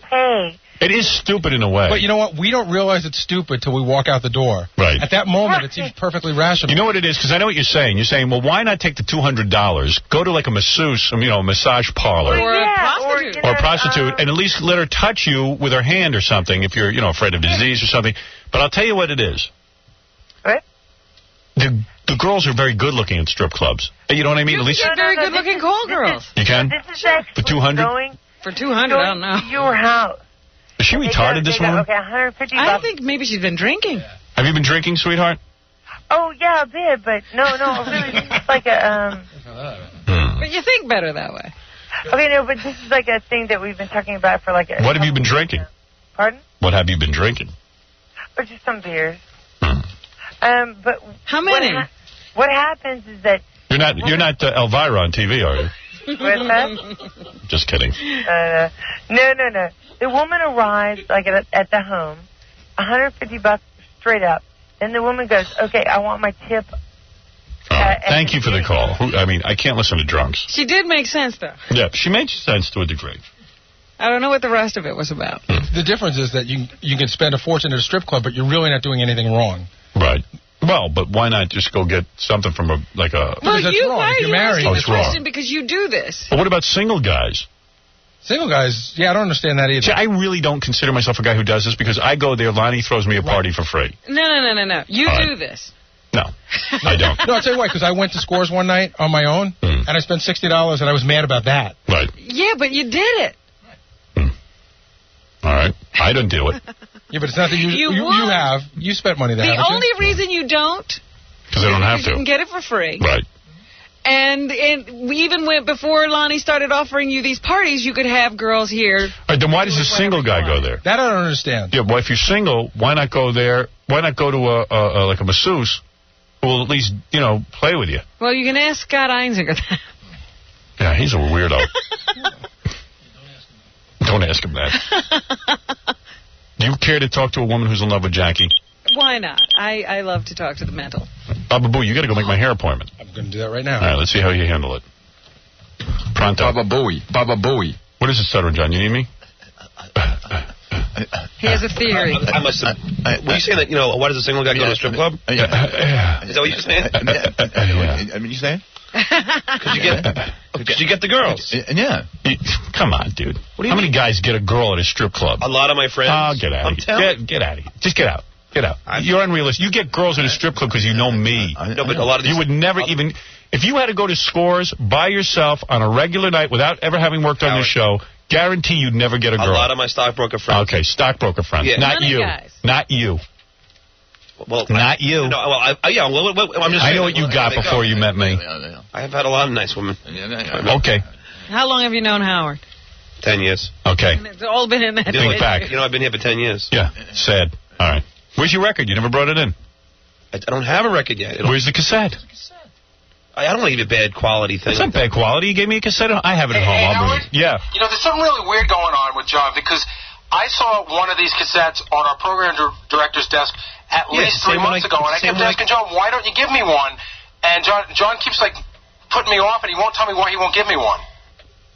Thanks, guy. Why? I gave you one, Howard, right? Yeah. So all right, so I'll bring it. I just thought you could bring it in, and I would play it on the air. I will have a CD when we get back from vacation. That's quality. Okay. Why would you give somebody something of bad quality to listen to anytime? I don't know. Well, it's not bad quality. Just I'd rather give you a... Just give you...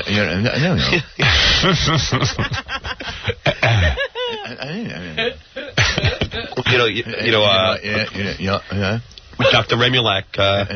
Please, enough with that guy. All right, but he says, "I'll come to my album release party if you." He says, "All right." Who cares? All right, where were we, Robin? We were about to start the news. Plane crash, right? That's right. Let's hear about the plane. Talk about baseball. We know about the plane crash. That's why it's on the front page of the... Not that it's more important, but you should stick to the format. So insane. Of course you stick to the format. Let's not start again. All right. In other words, let me ask you something. What? If John Lennon, let's say, dies, okay? You know the format of the show. You and I talk all morning. We take phone calls. We have guests. Okay. John Lennon dies. Should I stop talking and play all John Lennon music? No. You tune in to hear me talk. That's right. It's the same with an all-news station. You tune in because you know at the top of the hour they'll do the headlines and the sports. And then they're going to give you traffic and weather and all the stuff you need. And then go back to anything if they want to fill in. Why, when a plane crashes, would you stop that format? It's stupid. Because you're only telling your listeners to tune out to go find what they normally find. It's dumb. I'm talking about from a radio standpoint. Oh, forget it.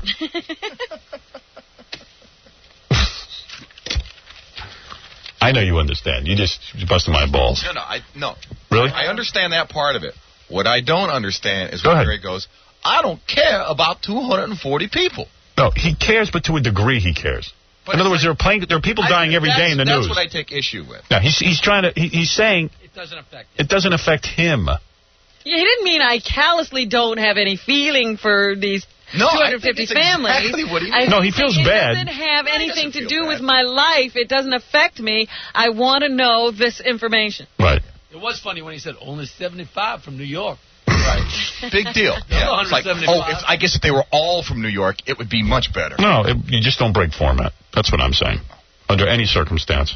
Maybe if the president is assassinated. Maybe. It's like, roll with it. Be a little loose, you know? Anyway, you were saying, Robin. There are no survivors in that Swiss Air plane crash off Nova Scotia. Did the Mets win? You know, it's always... The airline says all 229 people were killed. Among those on board were 2 infants and an American crew member from the Swiss Air partner Delta. To me, the worst way to die is in a plane crash. And this one obviously was a fire-related plane crash. They said there was smoke in the cockpit. Yes. Was it sabotage or was it a natural malfunction? I doubt if it was sabotage. Right. It sounded like they were up in the air for about an hour when the pilot started to say that he needed to make an emergency landing and that he had smoke in the cockpit, and then he was trying to dump fuel when they lost the plane on radar. Why do they dump the fuel? Don't you need the fuel to land? No, I think you can't do that, especially in a plane with having a fire. You want to get rid of as much of the... If you're going to make a crash landing, you want to get rid of that. Right, because it'll blow up. So you want to get rid of the fuel. I have to dump some fuel right now. So I might have to take a break. You have a fire emergency. Oh, you don't know that. Meanwhile, Canadian police say rescue crews have recovered 18 bodies. The jetliner was en route from New York to Geneva when its pilot reported smoke in the cockpit and tried an emergency landing in Halifax. The plane plunged into the Atlantic Ocean before getting there. So, you know, you always think when you see, like I saw the scene this morning on TV, we always think like you crashing into the water, like maybe you could survive. Nah. But it's just, from those heights, it's just as bad as hitting land. And since it disappeared from the radar, What does that mean? Doesn't that sound like something happened to it before it hit? Yeah, like maybe it broke up. Water? Yeah, there you go. You want to be an investigator. Yeah. I would never think of that. It's true. If it disappeared from radar. How'd that happen? How'd that happen? What's up with that? News in depth. Oh, please.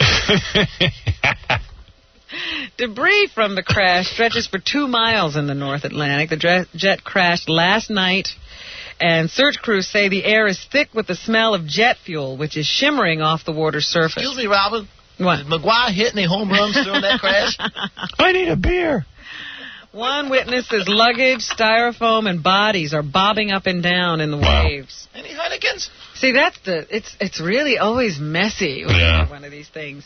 So they're, like fishing boats were coming over to help, and they were dragging body after body out of the water. I couldn't do that. They say the scene is very eerie. What do you want, stupid? What? What do you want? Stupid? Yeah, stupid. Okay, I heard you, what you broadcasted after we talked about, this WA. About it. And then I told you that it had been called. We heard that already. What is your point? What is your point? Idiot. Imbecile. And then it came to WWW. Oh, come on. What does he want, John? Stop wasting. Don't let him interrupt my show. Howard, you don't understand. He's drunk. He's been calling, from 6 o'clock. He's still calling. He's been yelling at the interns. The interns saying that he wants to go over to Ian's house and kick his ass. Let me tell you something, Ian. Yeah? These interns of mine are young college students. Your foul mouth... Your foul mouth. You screw me up. You don't want to screw them up. Your foul mouth. Use the F word? Did you use the F word? Did you use the F word, you stupid ass? Get out of here. Get out of my country. How did you screw him up? You're out of here. You nut. What's the matter with him? I don't understand. He's never been like this. He just used the F. What? Today's the worst I've ever seen him. He's leaving angry messages on my voicemail. He's out of his mind. You got the angry messages? He must have had some. Meanwhile, he just used the F word 3 times. You tell him that I am going to call the FCC and report him. They're going to come visit him again. Right. Go back to Russia. Creep. That's so rude. I had to hit the button many times during that conversation. I realized people missed that fun. I don't understand him. I don't know why he's so upset today. He says you screwed him up somehow. Because he's loaded. He's a drunk, and he's a drunk that lost his entire family and anything that was important to him. And when you're that drunk, and Jackie will testify to this, you're a loser. Sounded fine to me.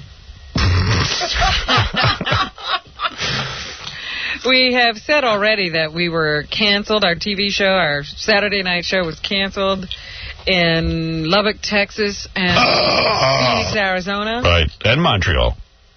Well, now Channel 3, KTVK, that's the... It's an avalanche. Arizona station. No, this is just the Arizona station. They, I got a little article here. They decided to pull the Howard Stern syndicated TV show from its schedule. Oh, this is Phoenix. Yeah. Yeah, go ahead. Sue Schwartz, she's the station's vice president of programming. Sue Schwartz. Says she informed the show's syndicator that she'll continue to screen the Howard Stern radio show and will consider returning it to its 10:35 Saturday time slot if improvements are made. There's no improvement being made. This is the show. Why is everybody, I explained this earlier. When we do the radio show, we check out what station we're going on, that people know what we're about. With this syndication stuff, people pick up the show, and they get one complaint letter and they freak out. So there's going to be a lot more of this. And Sue Schwartz is going to watch the show, and it's not going to get any better. Yeah, when she tunes in this Saturday night and sees you and Fred arguing, she's going to throw the TV out the window. You know that. No one's going to put up for that. The premiere episode won its time slot locally. Yeah. But Schwartz says the station got a large number of viewer phone calls. What did I tell you? Now, the guy who runs the station, not Sue Schwartz. Well, she says negative and positive in almost equal proportions. Right. I mean, but they're not used to this attention. They want to run a nice little television station where there's no problem. She says, when we bought the show, I knew I was getting Howard Stern. Yeah. Let's hear this. So it wasn't as if I went into this with blinders on. Yeah. I guess I didn't realize the impact it would have on my own gut. What? God. What is wrong with people? I tell you, that's what's wrong with... He can actually be a funny guy on the radio. They've taken the radio show and put it on television exactly as it is. And when you add pictures, it's not funny anymore. It's scary. Yeah, when you put those pictures on, somehow it just changes everything. The show has an entirely different feel. How much you want to bet she doesn't find me funny on radio either? No, I don't know. She says it's ugly. It's bad TV. Bad TV. Ugly TV. It's ugly. And she's just talking about me. That's a good catchphrase. Ugly TV. That's so funny. You know, they ought to make a commercial with her. It's ugly and bad. That is the funniest. It's bad television. How come the guy in TV Guide said my TV show, Jeff Jarvis, and David Bianculli said the TV show is, like, great. It's true to Howard Stern, blah, blah, blah, blah, blah, when it was on E. Mm. And then you put it on regular television and people are freaking out. It's weird. It's ugly. It's ugly. I don't know. You know, then I started thinking, well, you know, we try to present a bunch of different segments, so maybe when they cut me down, they make me ugly or something. I don't know. I mean, what are they doing? It's the same show. Oh, dear. They get nuts. Jeez. And this week's show is very ugly. Hey, you got the Siamese twins. Oh. You got, Police. You got Kendra, who gave oral sex to Jerry Springer. Although you got Cindy Crawford. Oh. But then you and Fred ruin it and get ugly and start yelling at each other. Oh. By the way, I think I look handsome on the TV show. I truly do. I like the way I look. Tell Sue. What channel are you watching? That's 2 here in New York. Oh. In Lubbock, Texas, they were so anxious to get rid of us that they have replaced us with the Untouchables. They didn't even have anything to put on. Wow. That's like a 900-year-old show. Yeah, so they put on the Untouchables. Good, I'm glad. Who cares? I mean, you know, here's the point. These people aren't prepared for me. They just buy these shows. So they're freaking out if they get 2 phone calls. They're not even used to getting 1 phone call. But I can't believe she got positive phone calls, an equal number to the bad phone calls. She just doesn't want it. Decided to get rid of it anyway. She would never. She had no business getting it in the first place. There's going to be more Sue Schwartzes, trust me, that's funny. as the weeks fall out. You should collect those. Yeah. Yeah, you know, come on. Thank you.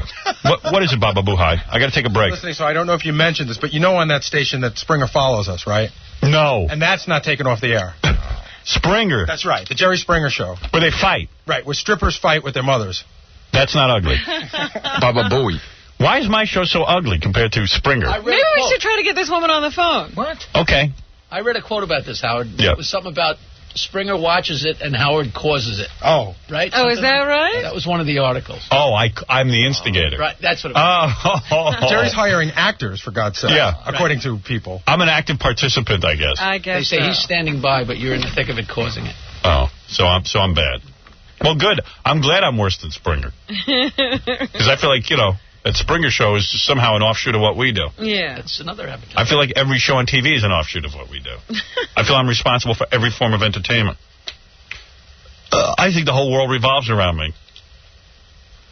We got to take a break. Come back and finish the news. When we come back, we'll talk about the home run contest. Yeah. About time. I've been waiting and waiting and waiting. Hello, my name is Muhammad from India. Allah was my God. I used to pray to them every day and he was good to me. But after arriving in America, I discovered the God of this day and he was good to me.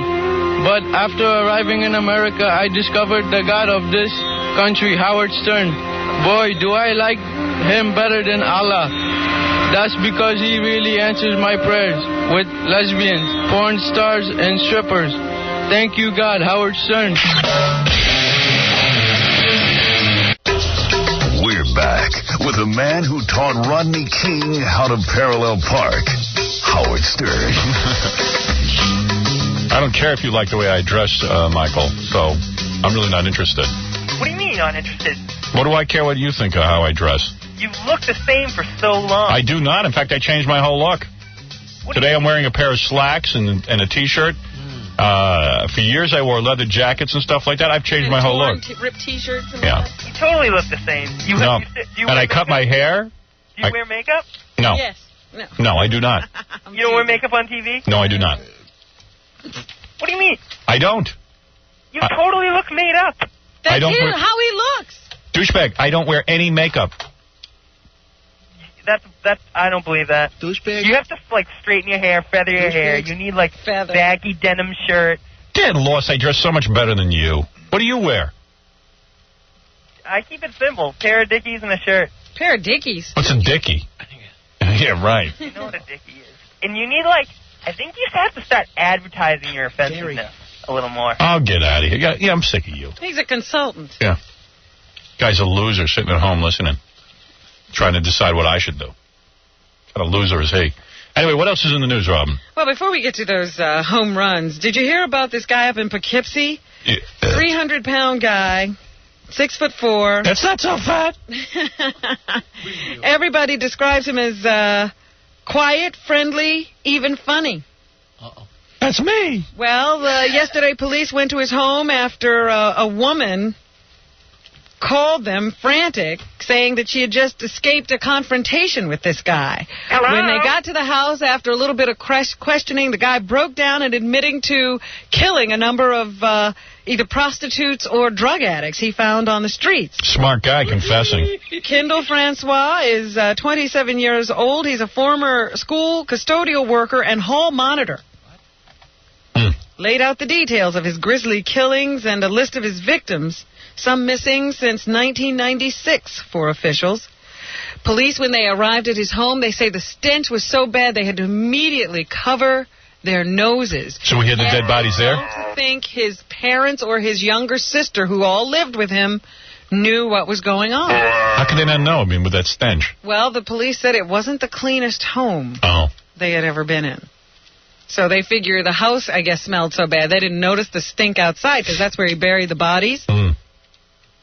They dug up 3 so far, and they fully expect to find 8, and they think that he is the only person responsible for these deaths. You know, I was looking at the women who were killed by this guy, allegedly. And, you know, I guess they get pictures of these women from the family. I would imagine, yeah. Yes. And I really question why the family releases bad pictures of people. Some people, their hair isn't done. I'm being serious, by the way. I'm not trying to make a joke. Like, if someone killed me, I wouldn't want my parents to release a bad picture of me. I'm sure they would find a nice picture of you. Take a look at the pictures of those people. One woman doesn't even have her hair done. I don't understand. Hair done? Looks like she just stuck her hand in a socket. I know. She's scared. I don't get that. Because where else would they get those pictures from except the families? From the family. It's usually the police go and they, you know, people are reported missing. They say, give us a picture. Right. This is what they got. Well, anyway, I just can't believe the people who are describing this guy. They say he seems so affable. Well, he probably was. He was so nice. In fact, he was promoted in 1996 from a substitute custodial worker to a hall monitor. Wow. What a mover and shaker. He was mild-mannered. So one woman says he even used to drive her home from her wrestling match. I bet. He was always nice. One girl said she used to play cards with him in the cafeteria of some community college. And he even said she was cute once, but he never asked her for a date. They never knew him to have a girlfriend. What is he, a white guy or a black guy? Black guy. He's a black guy, right? Unusual for serial killers. Yeah. You're starting to see that every once in a while. I now. guess equality has finally set in the serial killer market. Yeah. Yo, Howard. Well, the home run derby continues. Sammy Sosa slapped his 56th home run yesterday. Oh. Here's the announcement from Marjorie Brenneman. Most people want McGuire to do it first. Here's number 3. This is Sosa? From WLW in Cincinnati. Okay. Sosa swings, fly ball back into deep right field. It's going to be gone. A home run. I'm rooting for the American. Excuse me? Sammy Sosa, line drive, home run to right. Sosa's not from this country, is he? He has an accent. Run number 56. Who cares where they're from, I Howard? do. Bothers me. Oh, dear. Because I'd like to see an American sport, an American do it. It would be more fun. Okay, now, I think somehow or other I have Mark McGwire hitting his 58th home run. All right. That's number one. Right. McGwire with 2 home runs in the late innings last night. Radio really sucks for baseball. Got the major league lead with 57, and here's the 2-1 pitch. Breaking ball, and he hammers it to deep left field. This one is going to go into the upper deck. Another slice of history as Mark McGwire his home run number 58. God. Sounds like the plane crash. It's so And loud. here's number 59. Oh, I wish it was me. Here's the pitch, and there it goes. Do you believe this? Once again, Mark McGwire hits a home run here in South Florida to deep left field. He pumped his fist into the air in consecutive at-bats. McGwire has 59. Oh.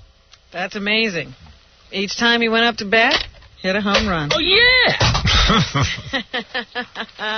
Meanwhile, like I said, these guys are having a lot of fun. Mark McGwire says he's not even going to speculate on when he'll break the home run record.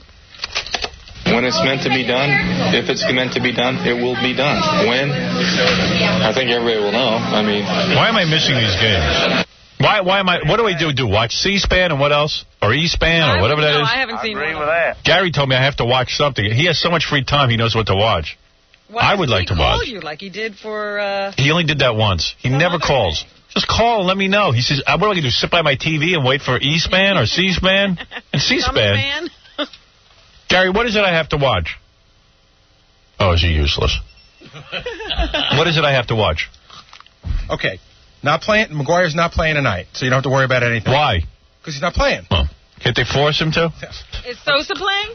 He may be, but don't worry about Sosa because McGuire's going to break the record. Yeah, nobody cares about Sosa. I suppose Sosa hits 3 home runs tonight. He won't. I think it's McGuire's record. So Friday, you'll probably see the game on ESPN, and Saturday... ESPN? ESPN. Now, there's like 4... You know, there's like 4 ESPNs now. I know. There's ESPN, ESPN2, ESPN News, and there's like another one. But you want just regular ESPN. They should be carrying the game, and then on Saturday, it'll probably be the Fox Game of the Week, Saturday afternoon. All right. That's Fox. So I stay on ESPN, Friday, except for Saturday. Saturday, Fox, and then Sunday, you go back to ESPN. And Friday, nothing. No, tonight, nothing. Okay. Friday, ESPN. Saturday, Fox. And what time Friday do I watch?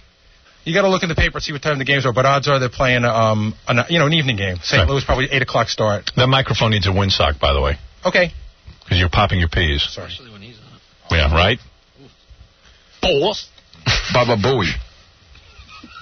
All right. So I got it. Thank you. I'll try to call you if I can. Yeah, you Baba should do that. Booey. That's your job. You have a new function. Baba Call Booey. your So boss. anyway, McGuire's on track to break the record of Roger Maris. I think, I'm not even sure, but I think that even some network television stations might just pick it up. Like, do you know when Hank Aaron hit his 715th home run? Right. You know, they just cut into network television. They did. And I think some networks are thinking about cutting it in every time McGuire comes to bat. Nice.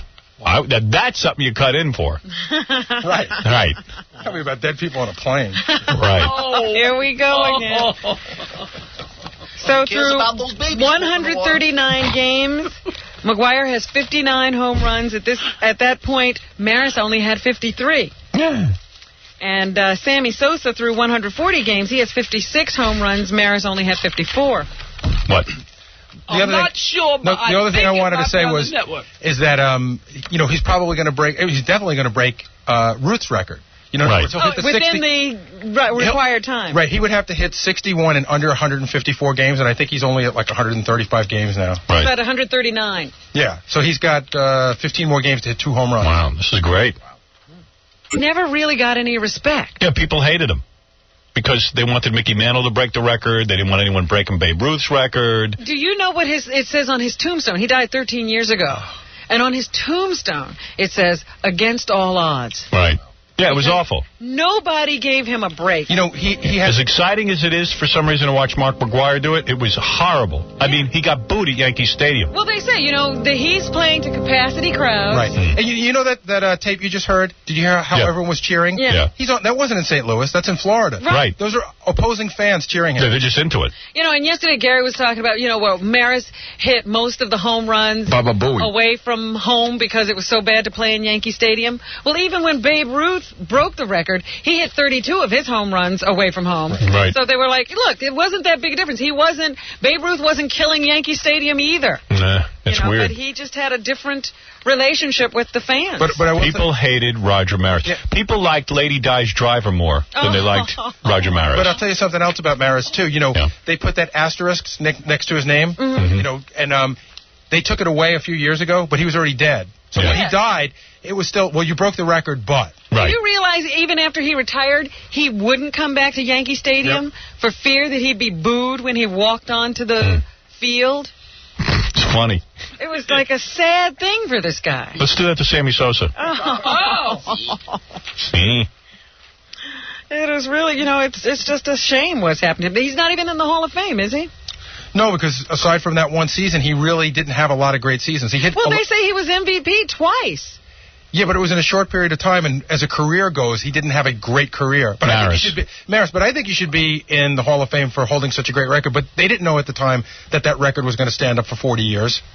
He's not in the Hall of Fame? The experts in the field say he's one of the best players they've ever seen to never get into the Hall of Fame. Well, I'm going to get behind the movement to put him in the Hall of Fame. This is outrageous. That according to Whitey Herzog. He says, Roger Maris is probably the best ball player to ever play the game who isn't in the Hall of Fame. Yes, sir! All right, there it is. They just didn't like him. Nobody liked him. Thank you, Baba Boohai. I don't know why you need sports, because you know all the sports already. That's right. Guys who are into sports love to hear it over and over again, too. They love it. I have to hear it. Can I tell you what a homo I am about sports? You're so right. I was thinking about this the other day. Like the all-sports station in town, every 20 minutes, they do, the sports update. Yeah. And then the all-news station does it every quarter hour. So you have to tune for both of them. If the Mets win, I'll listen to it 2 or 3 times. Right. It's the same story. It makes me happy to hear that they won. Why? Because that's how sports guys are. They want to hear anything they can about sports. I understand strip clubs better. Right. I don't understand it either, but I do it. Right. I hear you. Baba Booey. And Elizabeth, the man who said he fatally stabbed his ex-wife to protect her from aliens, has pleaded guilty to aggravated manslaughter. He'll get off. They'll say he's insane. Brett Steingraber believed that extraterrestrials were about to take over the planet and had been receiving commands to kill. He had a reason. Kill. To kill his wife to save her from the pain of an alien takeover. How incredible is that? Quiet, Jackie. Let's see what else is going on. Yeah. Chris Garges says different age groups should have different portfolios. This is a guy who is an executive at Bloomberg Personnel Magazine. He says that everybody's jittery about the stock market now, so different age groups should have different portfolios. Here's Chris, number 6. For people, say, in their 20s, maybe 70% stocks, 25% bonds, 5% cash. And then maybe as you get to your 30s and 40s, to go maybe 60% stocks and 35% bonds and 5% cash. Oh, please. And then as you're getting closer to retirement, maybe 60% bonds, 10% cash, but still keeping maybe 30% of your portfolio in stocks, because you could live a lot longer and you want to have some of your portfolio growing. Who's got a portfolio? You have a portfolio. How many people in America have a portfolio? Yeah, but how many people in America have a portfolio? Everybody's doing it. Really? Yeah. Even Jackie? I don't know about him. He's buying real estate. Xandra Rhodes is another person who has a book out about Princess Di. She's a designer. It's called Diana, Queen of Style. Here she tells us that Diana took her job very seriously. What's her name? Xandra Rhodes. I don't have that. Number 7. Oh. although I think she loved all the things that went with the job, she was also very human, right down to the fact that she was involved in children with AIDS, and she picked them up very warmly. She had that tenderness. In almost every picture you can see Sounds like you, a Robin. tenderness and a warmth that isn't just someone doing a job, but someone that got into that When job you do your and British carried accent. it further. You know, I always find it very funny. She touched AIDS babies. Yeah, everybody's giving her all credit. Big deal. Like, that's what made her so great. Yeah. PR guy set that up for her. She really touched them. Robin Williams has a new movie coming out. It's called What Dreams May Come. Wet dreams may come? No, What Dreams? May Come. Yeah. And here's how he describes it. Basically, a journey from heaven to hell, with love as the main theme. Very Greek, but yet full of... What's he talking about? Imagine Robin Williams, you pay him $20 million to do a film, and that's then how he can't describe he it. can't even describe what he's doing. Van Gogh. Here he jokes when asked if he could visualize the painted world his character lives in. I guess he's a painter. Yeah, I lived in the 60s. Could you visualize, could you see colors moving? Remember your dad turning into a lizard? You kids want more dinner? Hi, Mr. Leary. Listening to him is a journey to hell. Jason Alexander played George on Seinfeld for however many years the season ran. They asked Jason the other day Are you about gay? being called George when he's on the street. He says he doesn't like it, but it happens a lot. I do find a lot of people will be yelling, George, George, George, and I don't turn around, not because I'm being a jerk, but because my name's not George, and I don't assume necessarily that they're making the connection. There are come people on. named George in the world. He knows what's going They on. go, why doesn't George answer this guy so they'll shut up? And they're, oh, it's me, that's why. That's me being a jerk. Come on, he knows. He's kidding himself. And what will he miss about not going back to Seinfeld? What do you think? I miss the... Money. Our little group. You know, that was the joy of the job. Well, he didn't even like Jerry. We have done everything we ever wanted to do with that show. If we thought we had more to do, we would have stayed, and I'm sure we were welcome to stay. We sat down and went, it's done. We did it. Thanks, George. He's a good guy. I like that guy. Alec Baldwin has a new TV venture. He thinks it should make him very popular with his family, especially his 2-year-old daughter. Yes. He's narrating 26 new episodes of the popular children's series Thomas the Tank Engine and Friends. Yes. They will start to air early next year on the Fox Family Channel. Here Alex tells us he believes in good family programming. I cannot stress enough the importance and the relevance of having programming that is as good as Thomas the Tank Engine. Sounds like a real boring kid show that no one's going to watch. Yeah, really. That's what guys do when they have kids. They start trying to look for vehicles so their kids will think they're cool. That you can own in your home. Yeah. Suddenly of Joseph Stevens' career. And in Amsterdam, Dutch police yesterday arrested a man accused of biting off a chunk of another man's nose in an argument last month. The officers found the nose in the arrested man's freezer. The 54-year-old suspect told police he kept the section of nose which had frozen in a glass of milk to prove he did not use a knife. Police thought it out, but said there was no chance of grafting it back onto the victim's face. The suspect, whose name was not released, was expected to be charged with aggravated assault. Don't you think that's important that, you know, people know you didn't use a knife when you chopped off somebody's nose? So he kept it and froze it in a glass of milk. Wow. There you have it. Thank you, Robin. And let me remind everybody that Jackie has a very full itinerary. Try to get people to buy that CD of his. Jackie's Filthy New Oleo CD and cassette, Hot Dogs and Donuts, is in stores now. There's a CD signing tour going on. Jackie all over the place. Friday, 4 p.m., Rock 104 booth, Minnesota State Fair, Minneapolis. Saturday, 2 p.m., will be at Sam Goody's, Mall of America. Friday, September 11th, Jackie at the Warehouse at the Beverly Connection in L.A. For full schedule and 3D animated jokes, visit jokeland.com. Everybody looking forward to Jackie's outstanding signing tour. Thanks to Cassandra Peterson a.k.a. Elvira. She stars in the large format 3D film Encounters in the Third Dimension, which will be in theaters at the end of this month. In the movie, Elvira performs the song Haunted House, which is available on the CD. Elvira presents Revenge of the Monster Hits. Also, thanks to Greg Gumbel, who begins NFL football on CBS starting this Sunday. Oh, it's this Sunday. This Sunday. That's right.